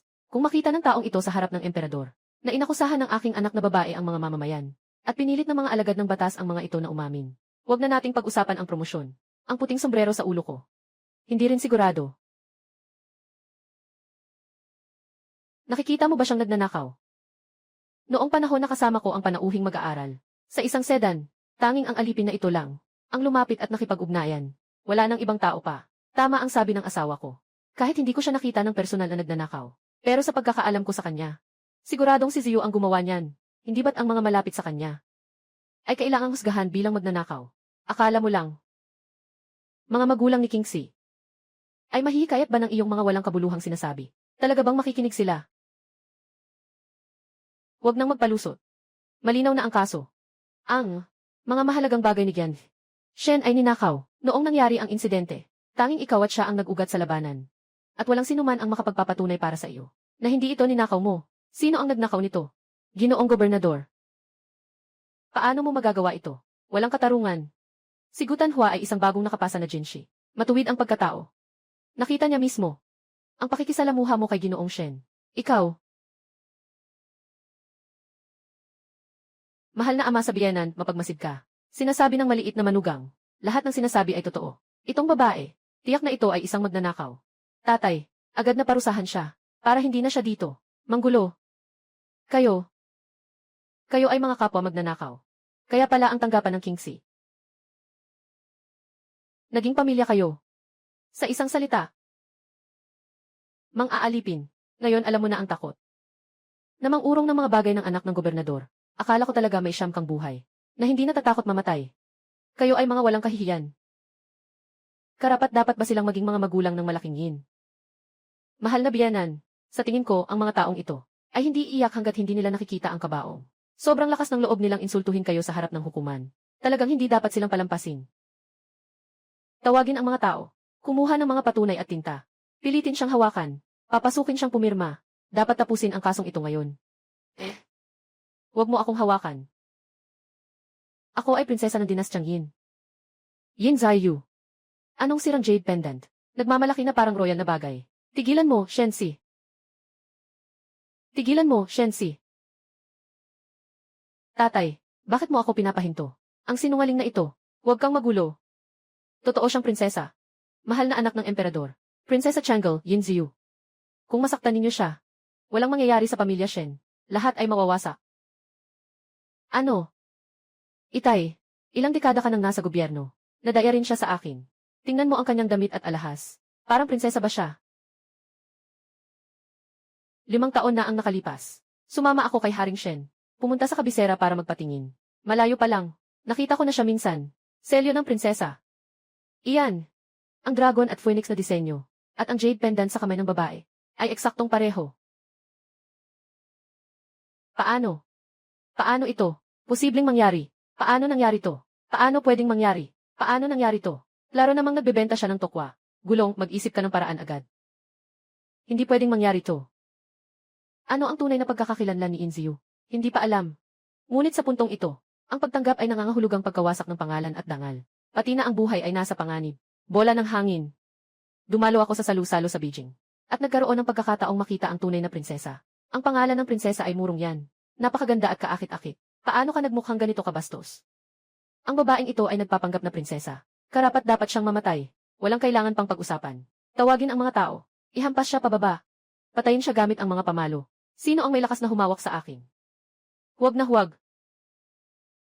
Ang taong ito ay hindi kilala. Kung siya ay tunay na prinsesa, tayo ay magkakaroon ng kasalanan ng pagpatay sa pamilya. Mahal na biyanan, nalilito ka. Hindi pa tiyak kung siya ay prinsesa. Tayo ay gumawa ng karahasan sa kanya. Naitakda na ang kanyang kasalanan. Tungkol dito, wala nang paraan para matapos ito. Paano na ito?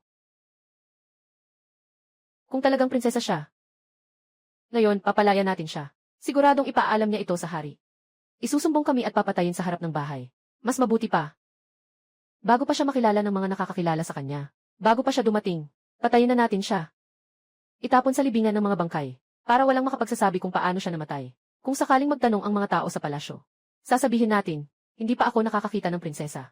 Kaya lang, nagsagawa ng pagliliti sa isang magnanakaw ng hairpin. Siya pa nga ay tumakas dahil sa takot sa parusa. Hindi siya mahanap ng kanyang kamahalan. At wala namang ebidensya. Maaari ba tayong parusahan? Napanatili ang iyong landas sa promosyon. Ang kinabukasan ng aking manugang ay nandyan pa. Ito ang pinakamainam na plano. Palayain mo siya, ay parang naghihintay ng kamatayan. Kung papatayin siya, maaaring may pag-asa pa. Tatay, tama si Gulang. Huwag mo siyang pakawalan. Masisira siya sa atin. Tama si Xiangsu. Kaligayahan o kapahamakan. Sugal natin ito ngayon. Mga tao, ikadena siya ng bakal na matibay. Agad. Paluin hanggang mamatay. Ihagis siya. Sa labas ng bayan sa libingan ng mga hindi kilala. Isang tunay na walang pakialam sa buhay. Na opisyal. Upang itago ang kanyang krimen. Nangangahas pang pumatay ng mga inosente sa harap ng lahat. Ang Kingsi County na ito, hindi ba't ito ay kaharian ng pamilya Shen? Wala na bang batas ng hari? Mga kababayan, kung ako'y mamatay dito ngayon, kayo sa hinaharap, ay patuloy na maaapi nila. Kung makakabalik ako sa palasyo, ipinapangako ko sa aking ama, ang emperador, na aayusin ang pamamahala dito. At parurusahan ang mga tiwaling opisyal, at mga masamang alipin, upang maibalik sa inyo ang katarungan. Talaga bang kaya mong ipaglaban ang aming karapatan? Kami ay pinahihirapan ng mga salot na opisyal. Matagal na akong inaapi.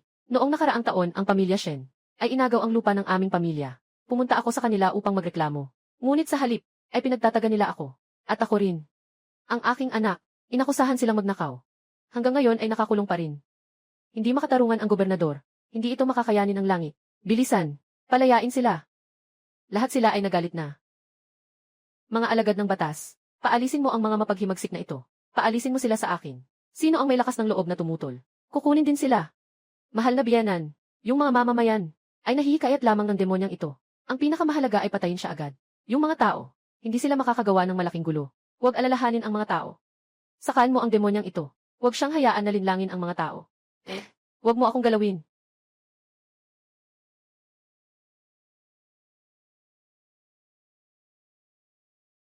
Kung ano ang nais ng mga tao. Hindi ka natatagal. Nakikita kong ang pwesto mo bilang top scholar ay matutuloy pa ng ilang araw. Kahit malapit ka nang mamatay, matigas pa rin ang iyong dila. Unahin kong patayin ka, demonyang babae, para hindi ka na makapagsalita ng walang kapararakan. Huwag.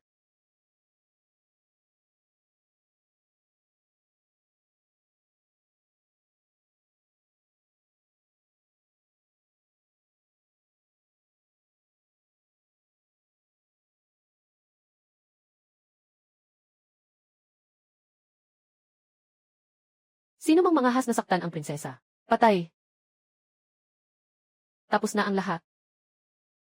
Ako ang nagkamali. Nag-iisa lang siya. Sugod. Patayin siya. Sino ang pumatay sa kanya? Ipinapangako kong itataas ang kanyang ranggo at yaman.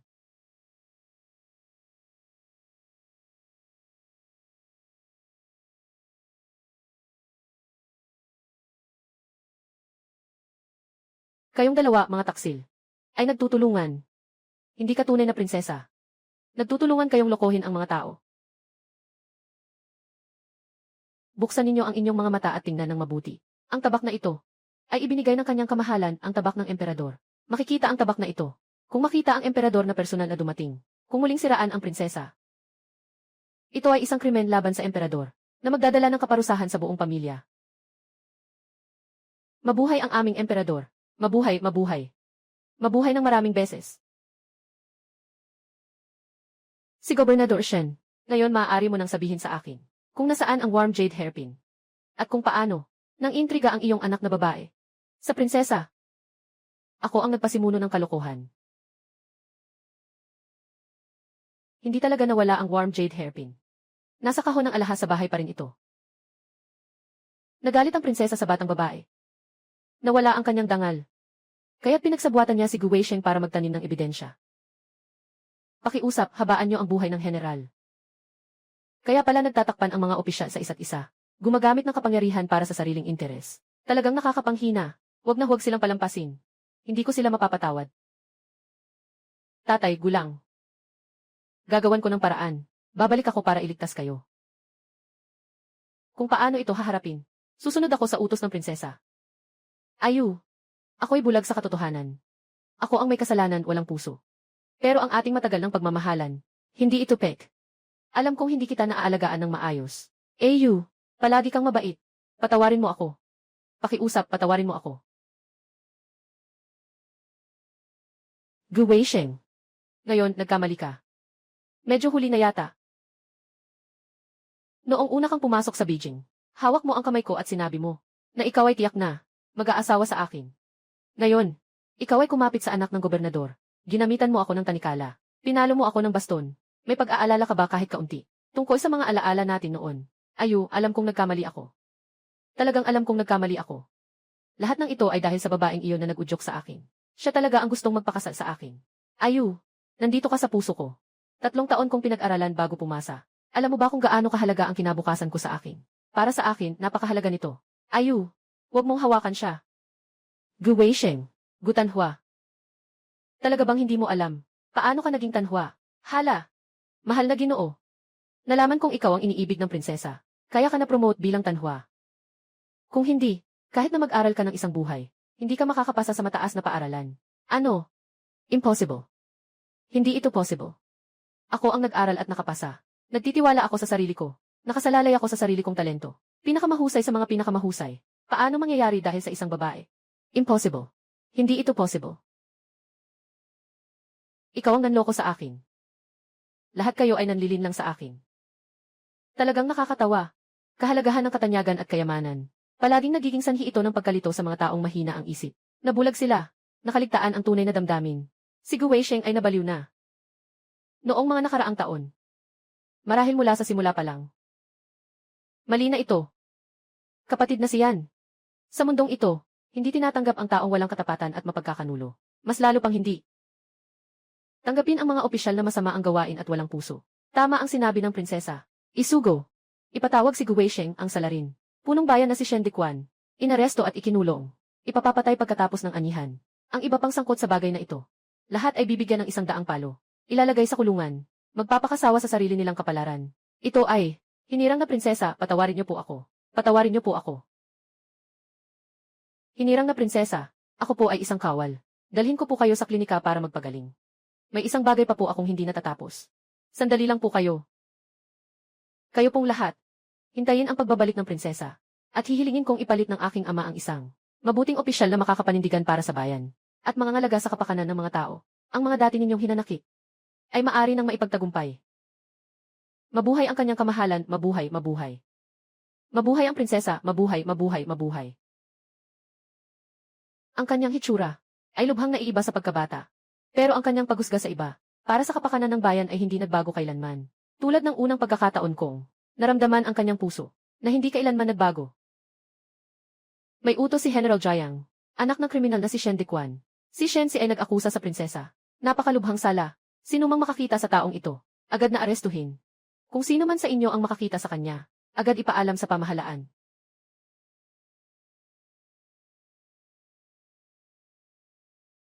Bitawan mo ako. Anong ginagawa mo?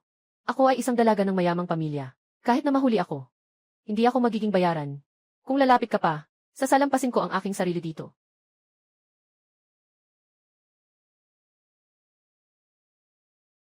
Sino ka ba? Wala kang kailangang malaman tungkol sa akin.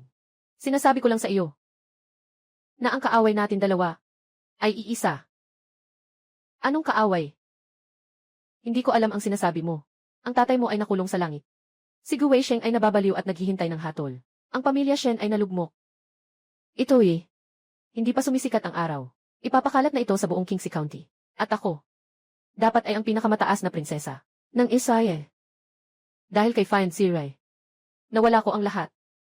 Ngayon, kailangan kong bawiin ang aking pagkatao, katayuan, at ang kalahating kaharian ng Dai. Ngunit ako ay anak lamang ng isang nagkasala. Ngayon kahit ang aking buhay ay hindi naligtas, paano kita matutulungan? Makakatulong ka. Ang tatay mo, si Shen Diquan. Malapit siya sa prinsipe ng Shen.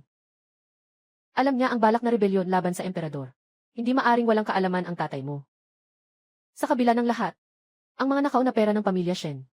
Pero marami nang pumasok. Sa silid tahanan ng Haring Ginoo ng huling henerasyon. Paano mo nalaman ang mga ito? Upang magtagumpay sa malaking bagay, kailangan mong alamin ang lahat ng detalye. Nakipag-ayos ako sa Timog Dinastya. Basta't handang mag-akla si Prinsipe Shen.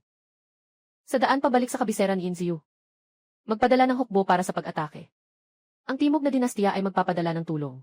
Sa oras na iyon, gagamitin ang emperador upang utusan ang mga prinsipe. Ang matandang emperador ay kusang aalis. Ako naman ay magiging prinsesa na itatalaga ng bagong emperador. Si Yinziyu at ang matandang emperador. Kailangan akong magpatira pa at humingi ng tawad. At ikaw, ang tanging makakapagdala sa akin, na makilala si Prinsipe Shen, dahil sa iyong simbolo ng pamilya Shen. Maniniwala siya sa akin. Hindi ako ahente ng korte. Pagtataksil sa bayan. Ito ay parusang kamatayan para sa 9 na henerasyon. Hindi ko kayang gawin ito, kahit mamatay ako.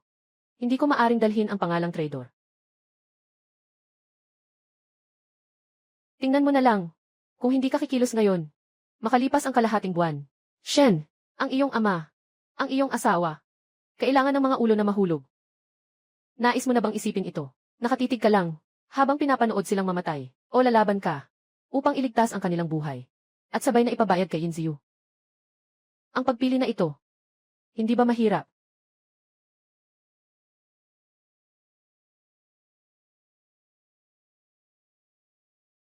Kunin. Dadalahin kita para makilala si Prinsipe Shen. Masakit pa ba ang sugat? Malapit na itong gumaling. Medyo nangangati lang. Ngayon, nagbigay ang doktor ng bagong reseta. Mas mahinahon kaysa dati. Hindi madaling mag-iwan ng peklat. Dahil araw-araw mong binabantayan ang pagpapalit ng gamot. Kahit mag-iwan pa ng peklat, hindi ako natatakot. Sa halip, ikaw na naging isang general. Naging espesyal kong doktor. Noon, pinagdaanan ng prinsesa ang ganitong paghihirap. Kasalanan ko ito. Hindi ikaw ang may kasalanan. Ako ang nagkamali sa pagpili ng tao. Akala ko ang mga asong gubat ay mabuti. Ano ito?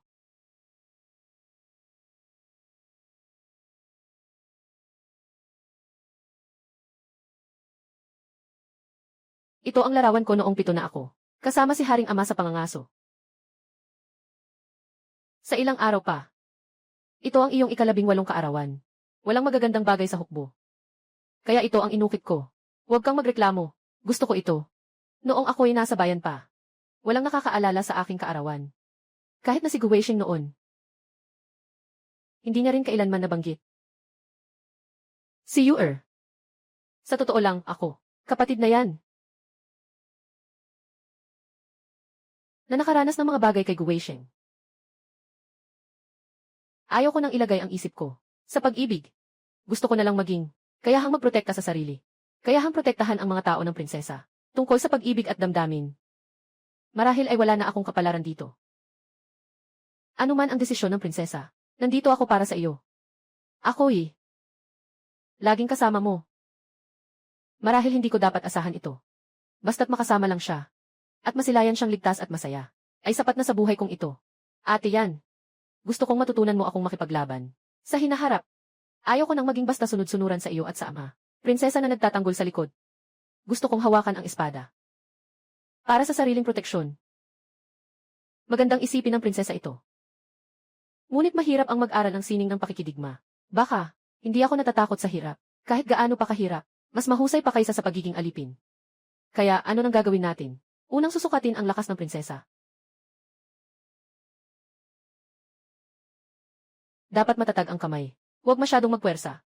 Gamitin ang matalim na paraan. Dapat nakatutok ang tingin sa target. Walang ibang iniisip. Tulad ng dati. Sa harap ng mga tao. Sa korte. Dapat matatag ang iyong tingin. Mag-ingat ka, prinsesa. May damo sa iyong ulo.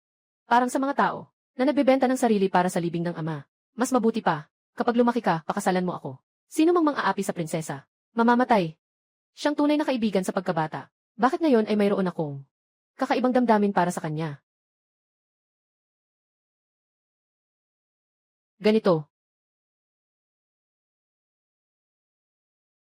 Magandang trabaho.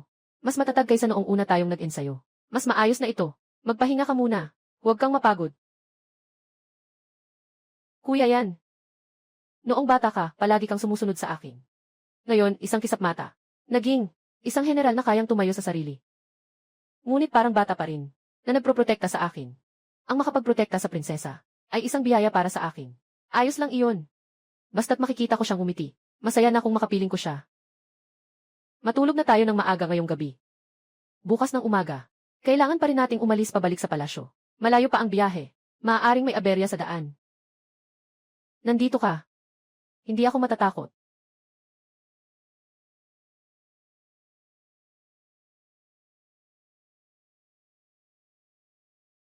Lumabas ka na.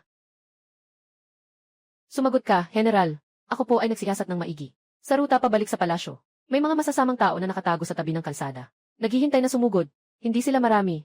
Pakiwari, General, ipaliwanag ninyo. Kailangan ba ng mga tauhan? Naputulin ang mga masasamang tao na ito. Huwag mag-alala, huwag magpakaingay. Bukas, magpadala ka ng isang grupo na magpanggap na ang sasakyan ng prinsesa ay umaalis. Dumaan sa malaking daan. Sasamahan ko ang prinsesa. Dumaan sa maliit na daan. Bilisan mo, upang hindi magtagal ang gabi at magdulot ng maraming pangarap.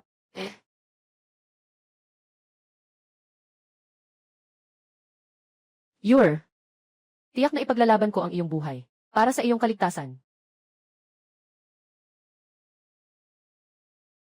Prinsesa, nagpadala na ang hari ng mga sundalong bawal. Sa Wangsing Tower na 5 milya ang layo, naghihintay. Personal na sasalubungin ka pabalik sa palasyo. Pero sa lakad natin, dadaan tayo sa maliit na daan. 2 lang ang kasama nating mga shadow guard. Kailangan mabilis ang takbo. Huwag hayaang mapansin ng masasamang tao ang galaw natin. CJ. Mag-ingat.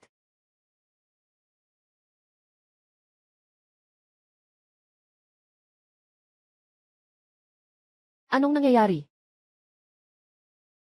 Mabilis. Tumaas. Ang galing ni General Jiang. Pero sayang, kahit gaano pa kagaling ang sining, hindi rin kayang talunin ito. Mga estratehiya ng pag-atake mula sa likuran. Ikaw ang may gawa nito. Ang ambush sa daan ay talagang isang panlilin lang. Hindi ka naman bobo. Nakikita mo ba ang mga sundalong ito? Sila ay mga tapat na tagasunod ng prinsipe ng Shen. Nakapagsalita na ako kay Prinsipe Shenjun upang makipagtulungan sa timog na dinastya. Basta mahuli si In Sayu ng buhay. Gagamitin siya bilang kapalit. Hindi ba tayo matatakot kay In Suanjin na hindi susuko sa trono? Sa oras na iyon, ako na ang prinsesa ng bagong dinastya. Kayo ay magiging mga bilanggo ko.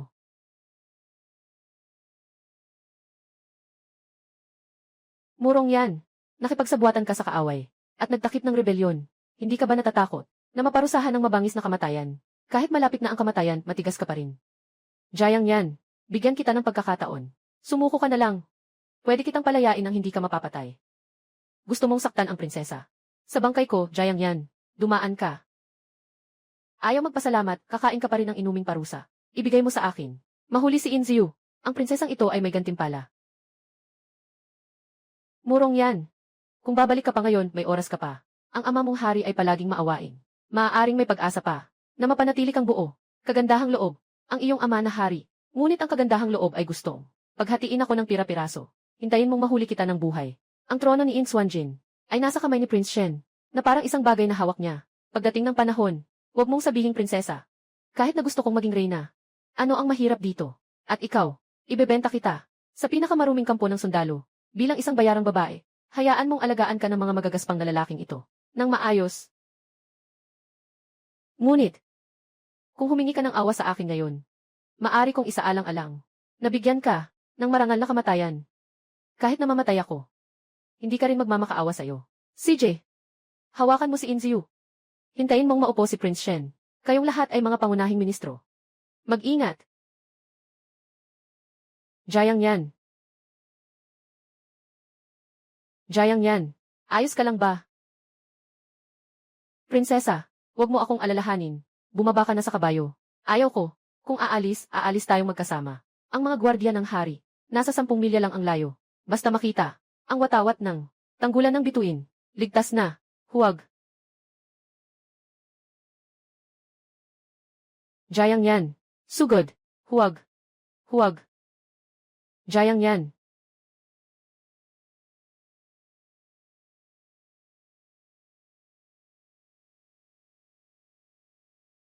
Gustong patayin ang prinsesa. Kailangan munang dumaan sa akin. Napakamahigpit ng damdamin. Talagang nakakaantig. Yin Ziyu, kung hindi ka babalik, maniwala ka ba? Napapatayin ko siya, na mas masakit pa sa pagputol ng katawan. Huwag nang sayangin ang iyong lakas. Para sa akin, ang prinsesa, ay walang iba kundi ang ugnayan ng hari at nasasakupan. Handa akong mamatay para sa prinsesa. Karangalan ko. Jiang yan, nais ko lang mamatay ng mabilis.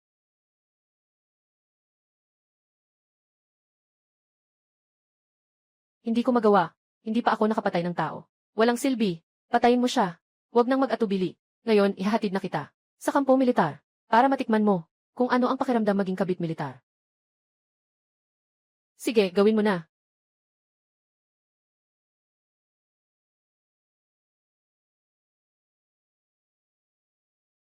Sino? Sino? Sakay. Yin Ziyu. Kailan siya natutong sumakay at magpalaso? Nandito na ang mga sundalo. Murong yan. Dumating na ang oras ng iyong kamatayan. Mga sundalo. Nasa 10 milya pa ang mga sundalo. Paano mangyayari iyon ng ganun kabilis? Nakarating na tayo.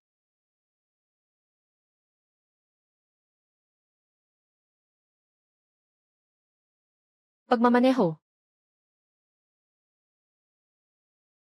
Jayang yan. Kaya mo yan. Kaya mo yan. Bakit ka nakabalik? Di ba sinabi ko na? Huwag mo na akong alalahanin. Paano ko naman may iwan? Kang mag-isa. Yung araw kanina, paano ang tira? Sa'yo lahat yon, magaling ka. Hala, ang galing. Mas magaling pa kaysa sa itinuro ko. Prinsesa, mabilis matuto ng kahit ano. Yung isang palaso kanina, matikas at maganda. Parang isang general na babae. Sayang lang. Ako, hindi na makakasama ang prinsesa habang buhay. Hindi ko na kayang pigilan ka. Huwag. Jayang yan. Basta't nabubuhay ka, ikakasal ako sa'yo. Narinig mo ba? Jayang yan. Jayang yan.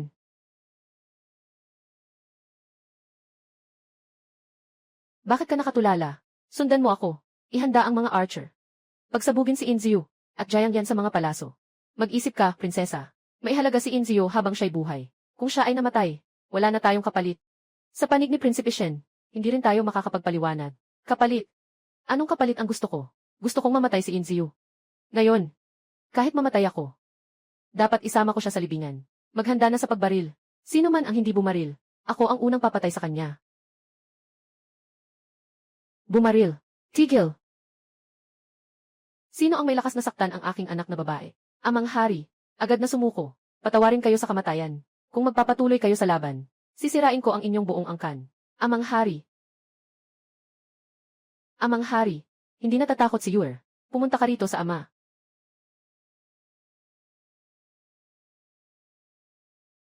Ama. Yuer. Ama. Ako rin ay anak ninyo. Kumakain ako ng ugat, uminom ng maruming tubig, kapag ako'y inaapi. Ikaw ang nagsalba sa akin. Nakakita na ng sikat ng araw. Paano pa ako magiging masaya? Na bumalik sa dilim. Anong mali sa akin? Akala mo, na kapag nahuli mo ako, tapos na. Si Prinsipe Shen ay agad na dadalhin niya. Dumating na ang malaking hukbo ng Timog Dinastya. Sa oras na iyon, ang kaharian ay akin pa rin. Prinsipe Shen. Ang Prinsipe Shen ay nakipagsabwatan at nagbenta ng bayan. May balak na magrebelde. 3 araw na ang nakalipas. Ako'y nagpadala na ng mga gwardya. Putulin siya sa bahay ng Haring Prinsipe. Ang natitirang mga kasamahan niya ay pawang sumuko na rin. Hindi pwedeng mangyari. Hindi pwedeng mangyari. Prinsip ng sining. Paano siya mapapatay? Dali, dalhin siya palabas. Ying Xuanjun. Matagal mo nang alam, hindi ba? Matagal mo nang alam. Ang taguan ko. Sadyang pinaplano mong makipag-alyansa sa kanya. Para lang mailantad. Yung taong nagbebenta ng bansa. Mag-ingat ka, hari. Mahal na hari, mag-ingat ka. Amang hari. Tatay. Awit na pampatulog noong bata pa. Maaari mo bang kantahin ulit, para sa akin? Hindi ka karapat-dapat. Hindi ako karapat-dapat. Hindi ako karapat-dapat. Sa buong buhay ko. Talagang hindi ako karapat-dapat.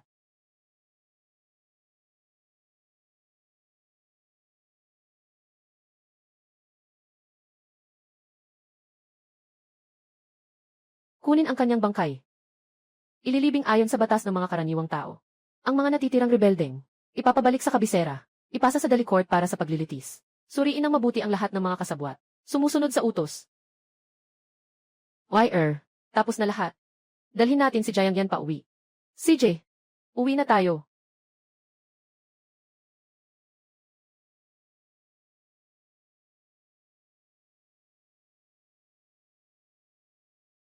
Kakatapos lang ng sugat mo. Sinabi ng manggagamot na kailangan ng pahinga ng 1 buwan. Ito ang niluto ko ng sarili kong kamay. May idinagdag na asukal na yelo para mawala ang lasa ng gamot. Paano ko naman magagambala ang prinsesa? Bumuka ka.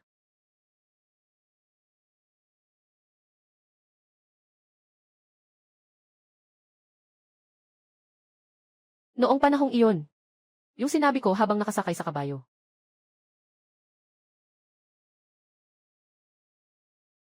Alin yun? Wala naman. Nais ko lang sabihin na ang prinsesa ay sobra ang pag-aalaga sa akin. Kaya, habang nakasakay ako sa kabayo, sinasabi ko, basta't makaligtas ka lang. Pakakasalan kita, kahit kalimutan mo na ito. Ipapangako ko pa rin. Akala ko, isa lang iyong pagtaka mo, hindi ito dahil sa pangangailangan, kundi dahil sa taos pusong damdamin. Noong nakaraan, nasaktan ako sa pag-ibig. At hindi na ako naglakas loob na buksan ang aking puso. Ikaw, paulit-ulit na iniligtas mo ako ng iyong buhay. Noong ikaw ay malubhang nasugatan at nasa bingit ng kamatayan, doon ko lamang nakita ang aking tunay na damdamin. Sana hindi na maging huli. Hindi na huli. Basta ikaw lang. Kahit kailan hindi huli.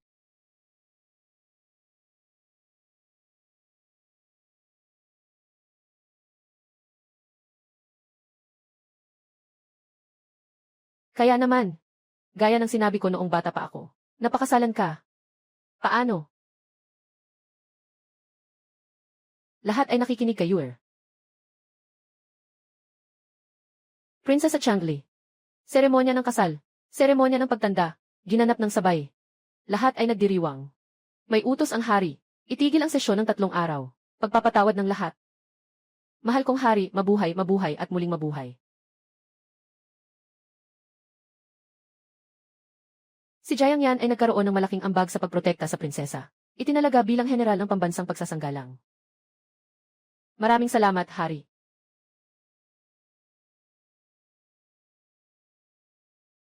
Jiang Yan.